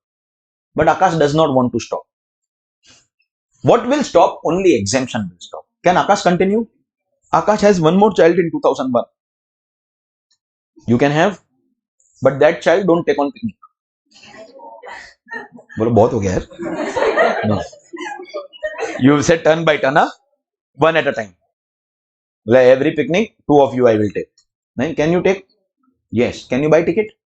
But you won't get exemption because after amendment only 2 are allowed. And you already have. 2 you have. So those 2 are included. So next one won't be considered. Is that correct? But there is a slight twist in Akash. Akash is very calculative. All this planning was only for exemption. So before amendment there was no limit. So he was doing it like a budget, year on year basis. All those included. After amendment, Akash has clarity of thoughts that as per government law, for exemption purposes, now that the amendment has taken place, I will be allowed only 2 for the purpose of amendment. So nothing wrong in having the first child in 1999. So that first child in 1999 will be included. Does Akash have the freedom, luxury, the scope of having 1 more in 2000? Let's go for it. So Akash decided to go for it. First child after amendment 1999 included. He goes for 1 more child, which is allowed for exemption purpose also. But there is one bad news, Akash. This time in the year 2000, you have twins.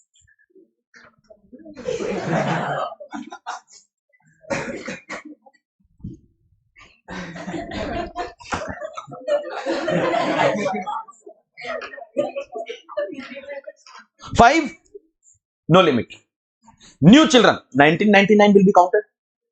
So you are legally not wrong in having one more child in 2000. But then, birth of twins, we call it multiple birth. Multiple birth can be twins or triplets, anything. Bro, only in newspapers we read that a lady in France has given birth to 10 kids. You see those newspaper reports? How it happens, I don't understand. But India में I have maximum heard of a story of triplets. Bollywood में there is a director, choreographer Farah Khan who has triplets. So triplets possible. Point is, Akash, that after the first child in 1999, when you decide to have one more child, you are not wrong.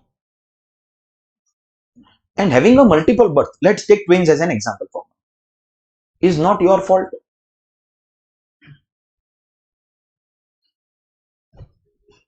God's grace.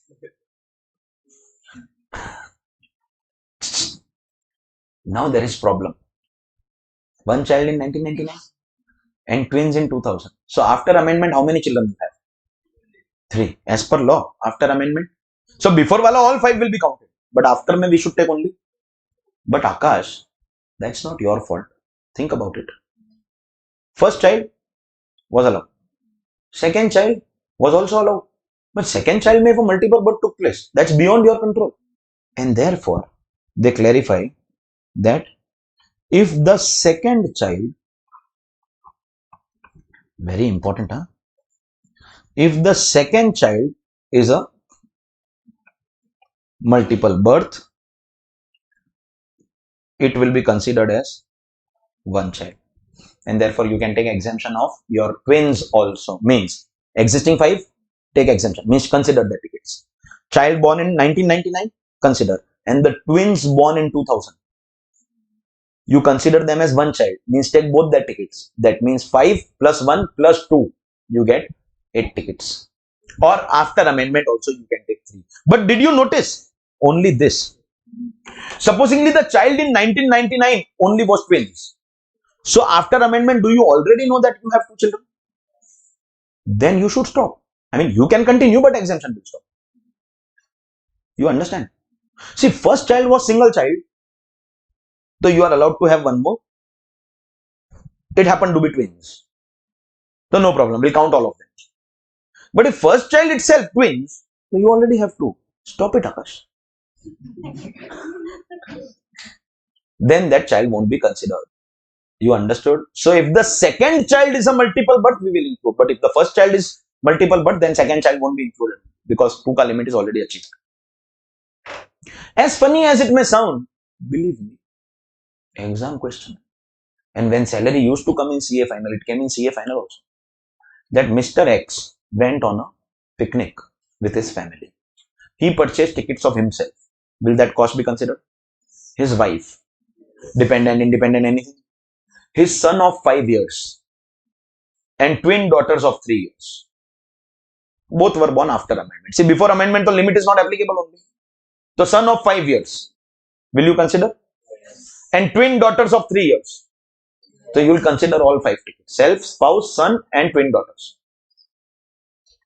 Will you consider all 5 tickets as cost of family? Yes. Part 2 of the question. Will there be change in your answer?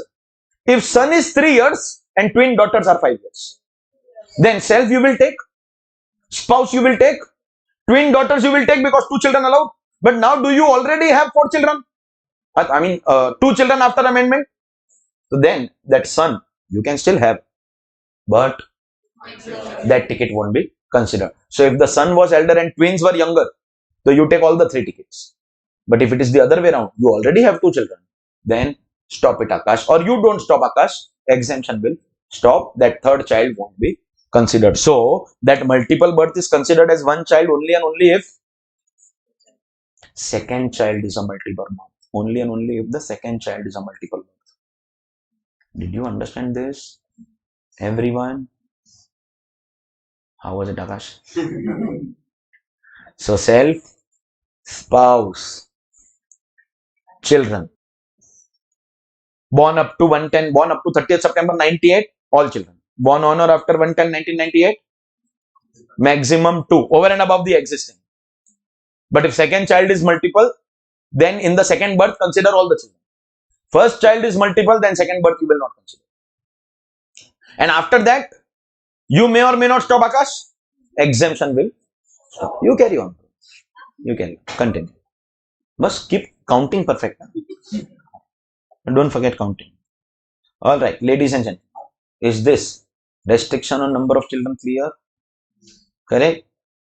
Fantastic. We are left with 2 more points and leave travel allowance ka exemption will get over. We take a break of 10 minutes and we continue. All right, ladies and gentlemen, boys and girls, welcome back. Let's go ahead. We are doing a chapter called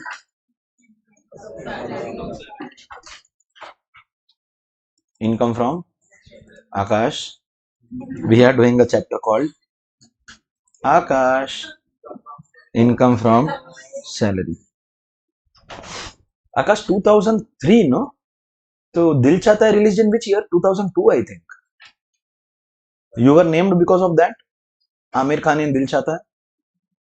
No? Just, how do you know, bro?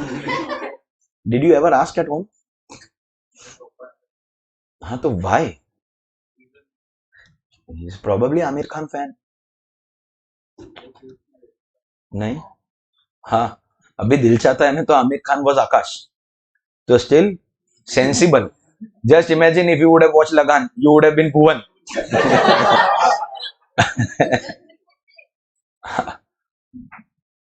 And if you were born as late as after PK released. So ladies and gentlemen, and Akash, welcome back.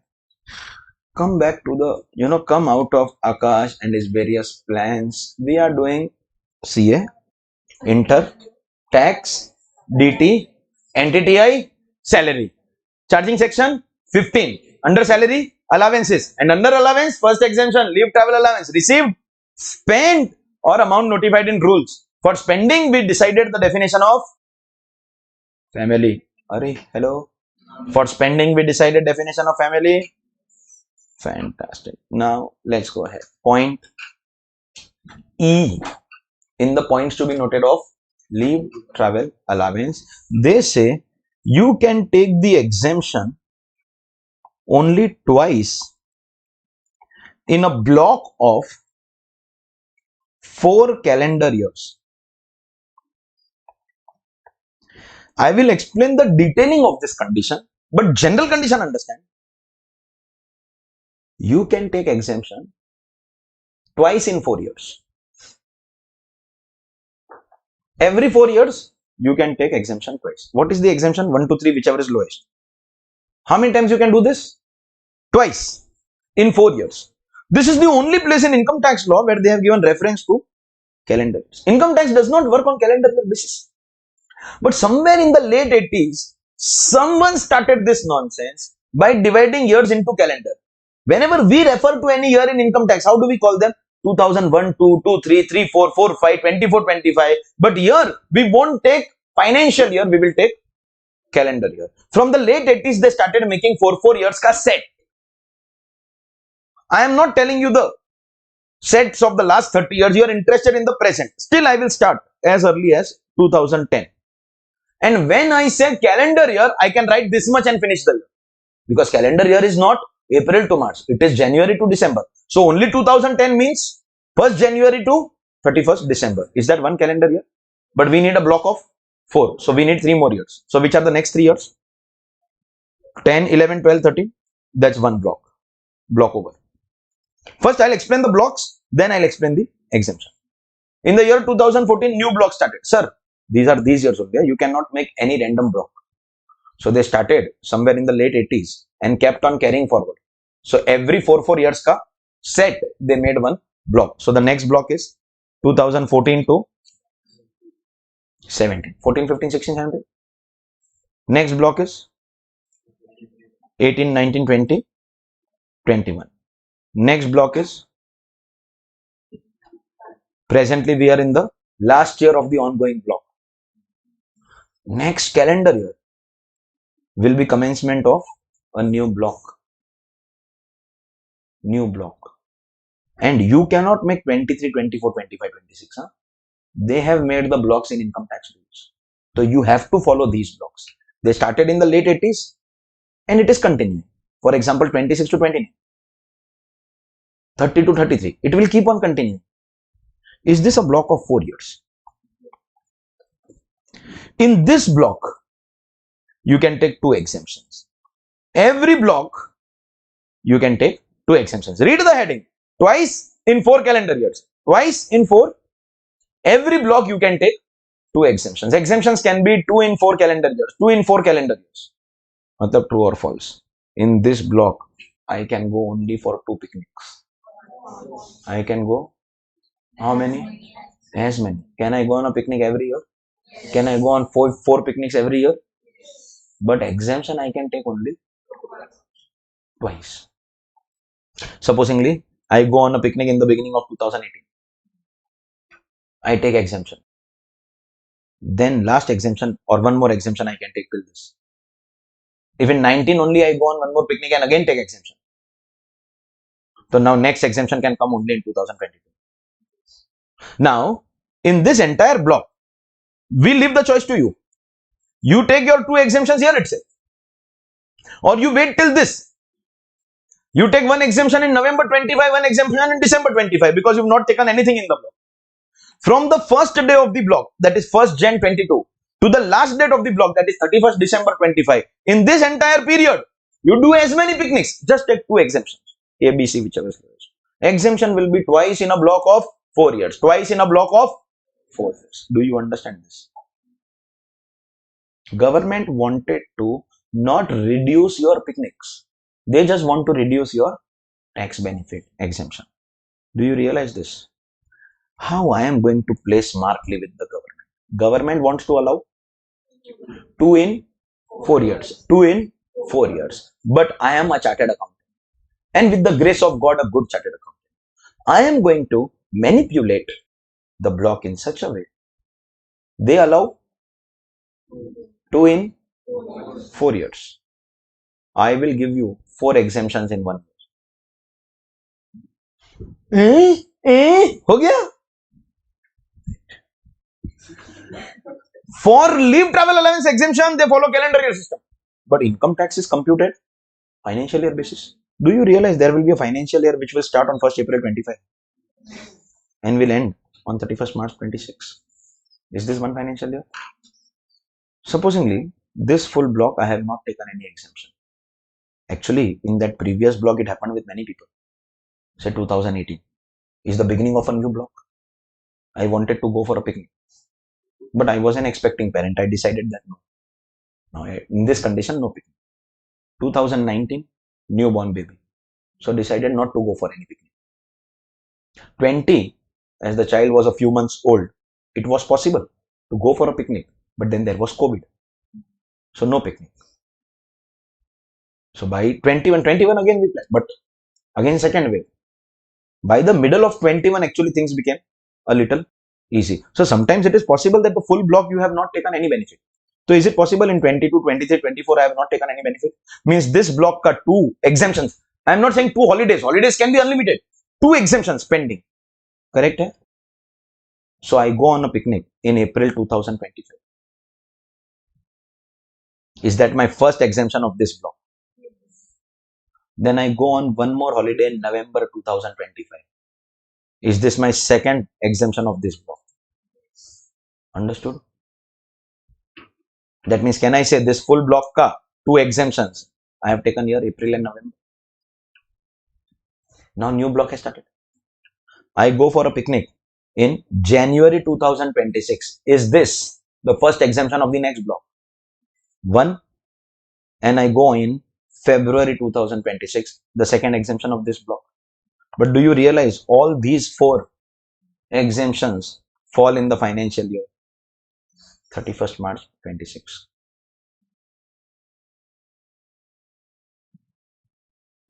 Do you realize this? 25-26. So they allow 2 in 4 years, 2 in 4 years. I have taken 4 in 1 financial year. But the catch here is, in this block and this block, other than these, you can't take in any of the years. For example, in the previous block, 22, 23, 24, you have not taken anything. In 25 also, till March, you don't take anything. And in the next calendar year, in January to March, you finish your 2. After March, in 26 or then 27, 20, 29, you won't be taking anything. Government permits 2 in 4. I end up taking benefit of 4 exemptions in one financial year. That's my manipulation. If I have to keep the law simple, every set of 4 calendar years, and one more time I would like to tell you, sets cannot be made as per your choice. Sets will be made as they have decided, pre-decided. They started in the late 80s, they continue this. So ongoing block is 22 to 25, but next calendar year will be commencement of a new block. In this set of 4 years, I can take how many holidays? As many. I can take how many exemptions? Only 2 exemptions. Understood? Exemption can be taken twice in 4 years. You understood this manipulation also? Fantastic. But sometimes it is possible that you were not able to actually take any one of them, especially this one block, if you understand practical difficulty. Okay, 18 I did not go, 19 I did not go, and 2021 did not allow me to go because of COVID. Somewhere in the extreme late 2021, somewhere in November or December, I went on a holiday finally after 4 years. So in this entire block I have taken only one exemption. In one block I am allowed how many? 2, but I have taken only 1. Now new block has started. New block already has its own 2 exemptions, but then this block I am losing 1. So they say only one unavailed exemption we will allow you to carry forward. Sentence is not over, but are you understanding? How many I get in this block? I have taken 1. New block has started. New block already has 2. Own 2, but it will become 1 plus 2 because 1 carry forward. Oh wait. Understand the relevance of this point. Supposingly I have not taken any year. 0 I have taken. It has its own 2. Carry forward. Maximum 1.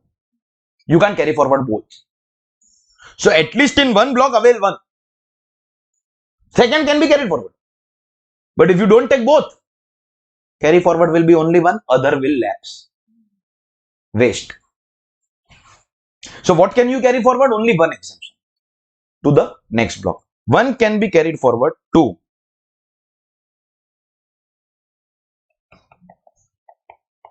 You understood this? How many I get in one block? 2. I avail both, no carry forward. New block, new 2. I avail 1, 1 carry forward. So new block, 1 plus 2. I avail none, carry forward only 1. Other will lapse. New block again, 1 plus 2. Is that clear? Likha? You wrote or no? No? Why? Bol? No, sir, gap. The one which you are carrying forward, everyone focus. It has to be availed in the first year of the next block. Come back here. I don't take any, so I can carry forward maximum 1. So next block will have 1 plus 2. Supposingly I would have availed 1, still the same. That means maximum carry forward is of 1.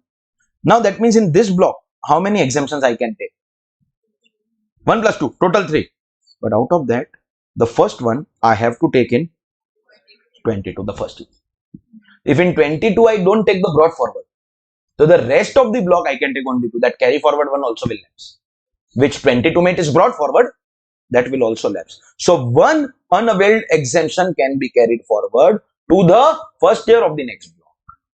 2 can be carried forward, maximum 1, and that also has to be utilized first year of the next block. That also has to be utilized first year of the next block.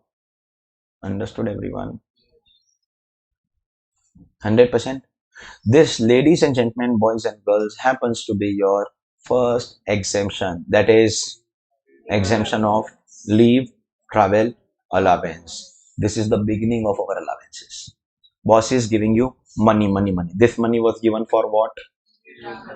For buying holiday tickets. Amount received or amount spent, whichever is lower. But it will be restricted by a third amount. What is that third amount? Amount notified in rules. Correct? Hai? What can that amount be? If journey by air, economic class. Any other more than first AC rail fare. If no rail connection, then first AC or deluxe fare. First or class or deluxe fare. If that also does not exist, so first AC rail fare of this distance. However, the ticket has to be only in India for exemption. Shortest distance for exemption. It has to be only your family ka tickets. Family can include spouse, children, dependent, independent, doesn't matter, but parents and siblings only if dependent. In children born up to 30th September 1999, 98, all children will be considered. But after 1/10/1998, only 2. So existing plus 2.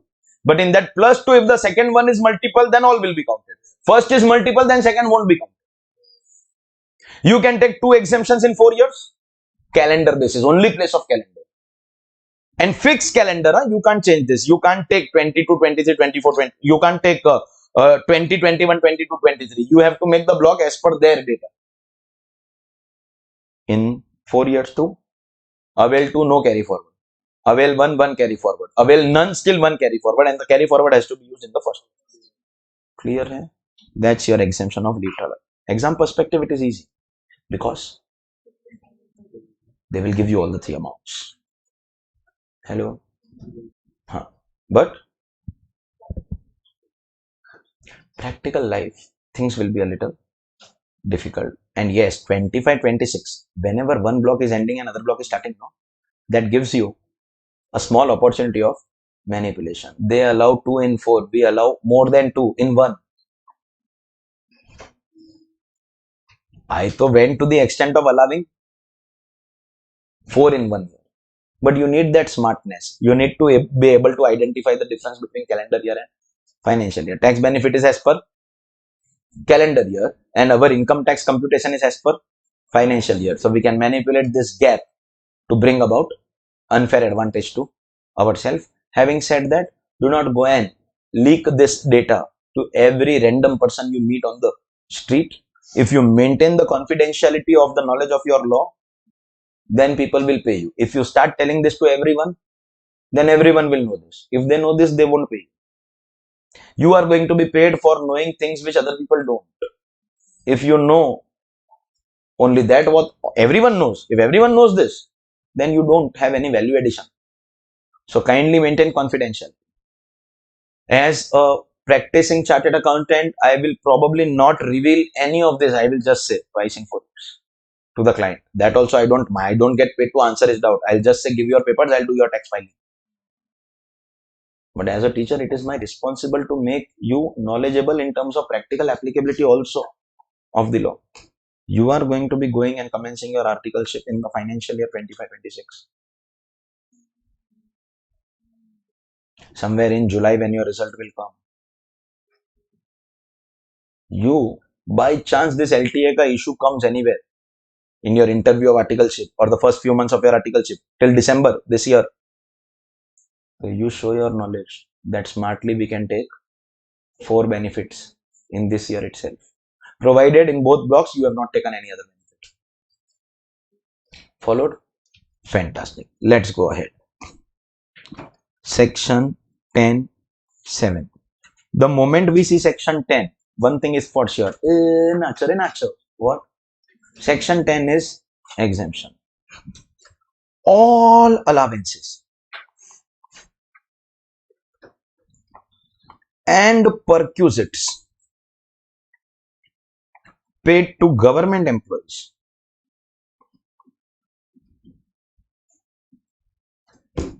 What's your name? All I know about you is RBI. Nandini. What is the meaning of Nandini? Nahin. Nandini was the girl who actually took place of Shri Krishna in jail. वो replacement हुआ था when Kans wanted to kill all the children of Devaki. No, you don't know the history of your own name. ठीक है. Listen, Nandini. You know, I make fun of government employees. They take birth why? But that's not funny. That's the truth.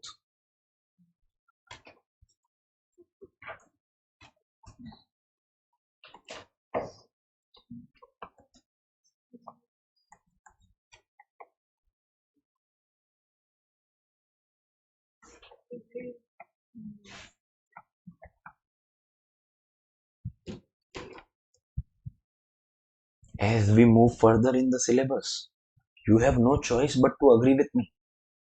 Just then, Nandini, just don't. Where do you stay? You stay in Parel. Where? अच्छा Mint Colony. That is also very close on. वो that left वो monorail का station near that. RBI govern ये RBI का सम staff का building. अच्छा हाँ वहाँ पे है ना आरबीआई. अच्छा. You don't go home and tell. You take birth for enjoying life. Because the person who has given you birth will give you 2 tight slaps and cancel your birth. But between you and me, there is a secret. Taken birth for enjoying life. Tada! All allowances, all perquisite, fully exempt. Somewhere, when we studied income deemed to be Indian income, I taught you a concept. Salary paid by government of India will always be considered as Indian income. Their first time we took example of embassy employees. Embassy employees are working outside India. So government of India has sent its employees in embassies across the world. Government of India is paying them salary. Is this salary paid to government employee? That salary was deemed to be Indian income. Therefore, that salary was taxable. But somewhere it was unfair. Think about it. Why? Because where is that employee living? Outside India. Full year. Where is that employee working? Outside India. Full year. Because embassy is in foreign country now. Where is that employee getting money? Outside. Everything is outside India. But because employer is government, we are taking tax on salary. Now those employees are saying, sir, we are government employees and we are not getting tax benefit. Government said, chill bro. Pay tax only on your salary, your basic salary. All your allowances. All your perquisites. Bro, even dearness allowance. All allowance. All allowances, all perquisites, fully exempt. All allowances, all perquisites will be fully exempt. Did you understand?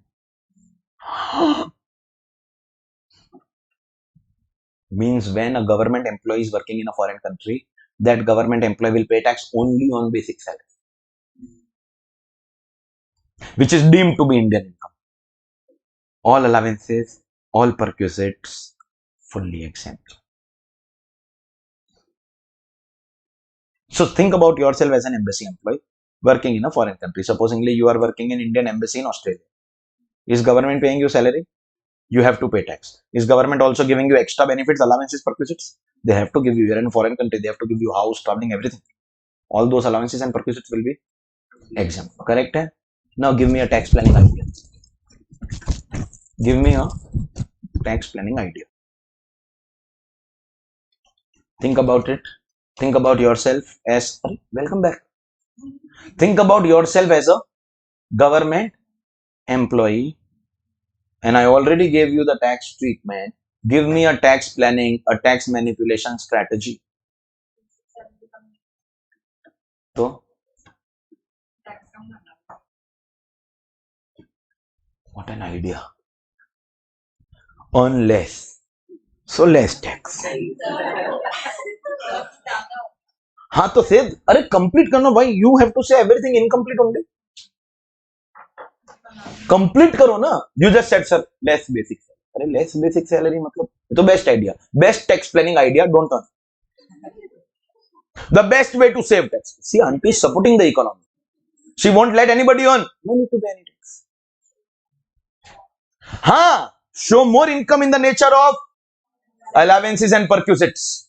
If you are a government employee, take less basic salary and compensate by increasing your allowances and perquisites, because that lower amount of basic salary, lower amount of tax, but that increased amount of allowances and perquisites will be fully Correct hai? What a smart idea. Nonsense. Rubbish. Absolute nonsense. Absolute nonsense. Because this will teach you that before you come to any conclusion in life, no. I appreciate that you used your brain to bring a strategy. That basic is taxable, reduce. Allowance is exempt, so increase. So lower tax. But when you are planning, always observe the other side of the coin also. Tax planning cannot work unless and until you think from the other party perspective also. You are government employee. Your employer is you. Your employer is who? Government. So you are getting your salary and allowance from whom? Government. You are approaching your employer. Who is your employer? Government. And telling your employer, the government, to give you, I think you got it. Telling your employer, the government, to give you what? Less basic, more allowance. Government was giving you 1 lakh basic, 10,000 allowance. You are saying, no, no, sir, give 10,000 basic, 1 lakh allowance. Government thinks, acha, 110, 110. But government asked you, why? Sir, so that I pay less tax to you.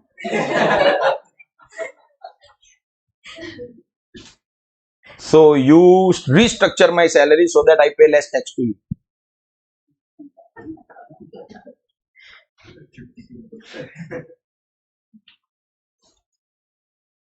You understand what are you planning?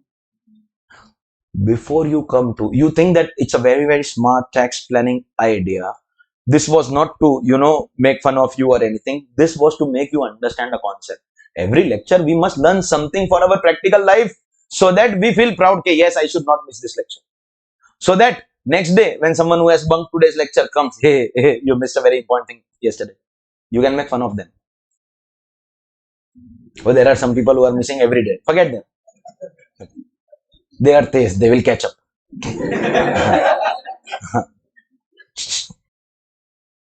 That when you feel that your tax planning strategy is too good, always also think about how the other side will counter it. As a lawyer, if you fight a court case, you support your client. That is sensible. But your brain should also be thinking what the other side ka lawyer will come up with. Because you need to be ready with the counter. You have to think from that party's perspective first. What will that lawyer think? That will make you a successful professional here. Just that you found an idea, wow, take less basic. And government is like, you think we will give you less basic so that we get less tax? You want less basic without anything else, then you take it. If you want less salary, that's a different thing. But you don't expect us to correspondingly increase our allowance. We are not going to manipulate your transaction for our loss. You understood or no? Always look at the other side also before coming to a conclusion. Are you absolutely clear about what just happened? Everyone?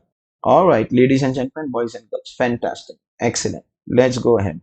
Next, this was one line only. Next section. Section 10. 10.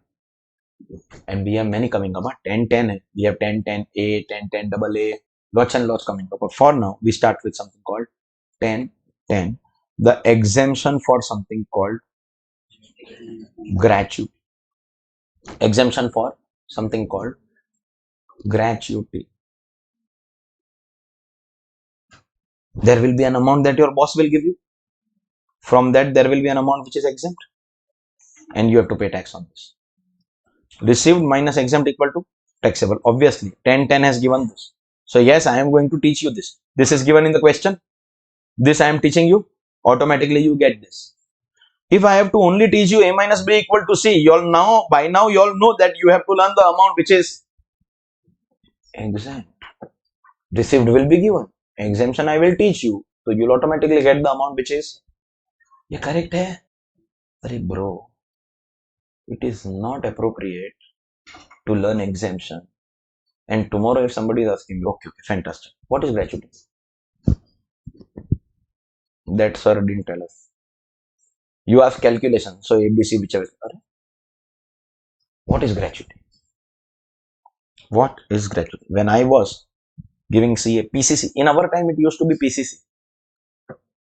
Your generation may not even know that. It was CPT PCC final. Then it became CPT IPCC final. Then it became Foundation Inter final. Then it became new course of Foundation Inter. I am at least 4 courses before you.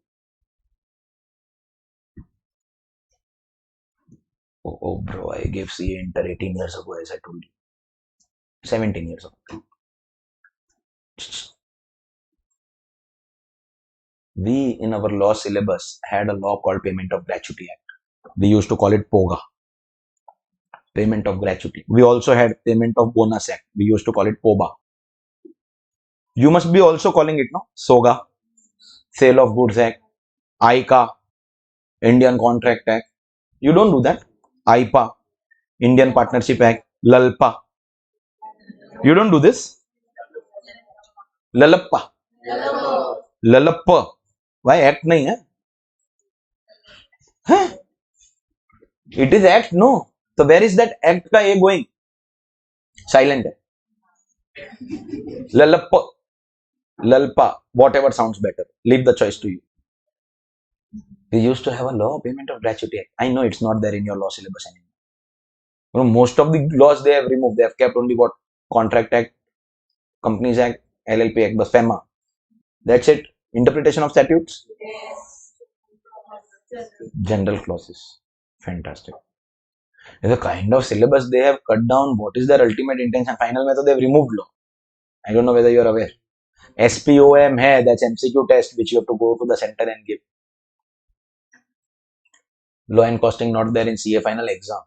You just have to clear those modules before giving your exam. You are aware of the new course. And of late, I observe a lot of CA final students who, take an off in my lecture. They are absent. They say, sir, today I have to give my SPOM exam. Because you have to schedule it. You go and give. You're getting 60, 70, 75, crazy marks. The level of those exams are very easy. Don't know whether institute will keep it forever easy. By the time you come to final, they'll start finding difficult questions in that also. But as of now, the SPOM exams are very easy to clear. Overall syllabus also they have reduced substantially. But my main point right now is, even if you don't have the law Payment of Gratuity, you must know what is gratuity. You have idea of what is gratuity? No idea. क्या बात कर रहे हो? Okay. Supposingly there are 2 employees who joined the same post, same day, same qualification. So same salary. After 1 year, we will pay 1 year. Every month we will pay. So at the end of 1 year, both of them will get the same salary. But is it possible that employee A has done better work than employee B? Is it possible? Quantity of work was same. Salary is same. But when a person does good work for your organization, so you got to pay that person more. Whenever a person does good work for any organization, that organization should pay extra amount to anybody who is working good for the organization. Do you agree with this?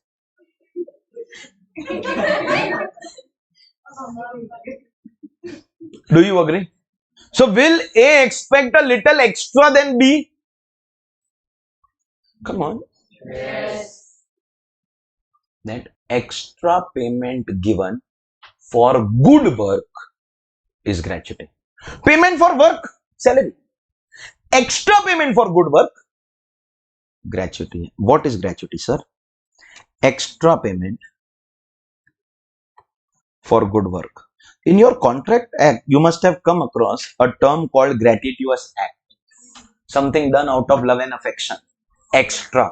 So gratuitous act. Out of love and affection, extra.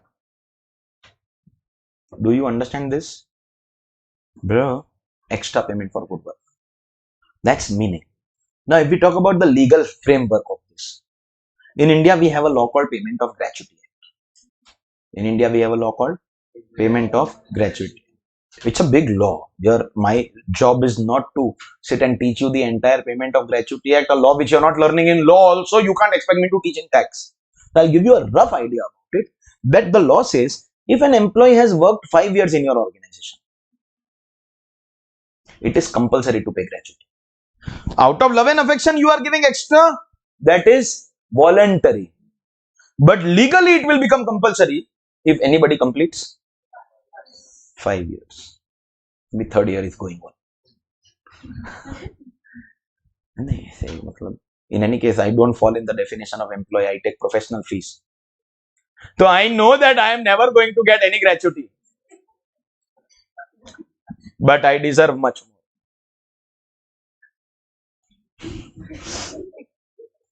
Payment of gratuity Act says, if a person has worked 5 years, use your brain. It has to be good. You have common sense. If somebody is not good at the job, you still keep that person for 5 years. No. If you are not good, so the organization will get rid of you. Don't you think so? If someone has worked for 5 years, it is assumed that person is good. And therefore, whatever salary you pay, you have to pay extra gratuity by law called payment of gratuity. So those employees which complete 5 years will get gratuity as per POGA. Supposingly you have not completed 5 years. Still, if your employer has a good heart and likes your work, then pay you extra. No, should pay you extra or no? That is out of love and affection. Gratuity can be paid out of legal framework or out of love and affection. The reason behind payment of gratuity is not what you and me will discuss. What is our discussion in taxation? Who is giving? Employer.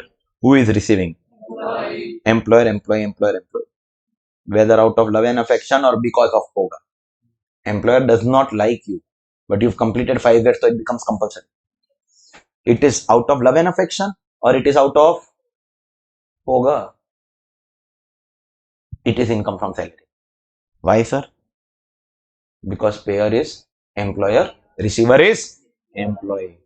That is called gratuity. Meaning of gratuity, everyone clear? 100%. Now, this gratuity actually will be taught to you by making a chart. It's a very, very big chart. And I want a situation where this chart is in front of you handy. Means I don't want, one portion of the chart I do today, then second portion of the chart I do tomorrow. That is, inappropriate. I can't split this chart. This has to be in one page. So, yesterday I took extra class. Excitement, sir, jaldi bol. And y'all were so cooperative while the technical issue was on my side. It only makes sense to give you a return. So I return the favor of yesterday and I leave you very early today. All right, ladies and gentlemen, I am leaving you very early before time today. Hey, wait.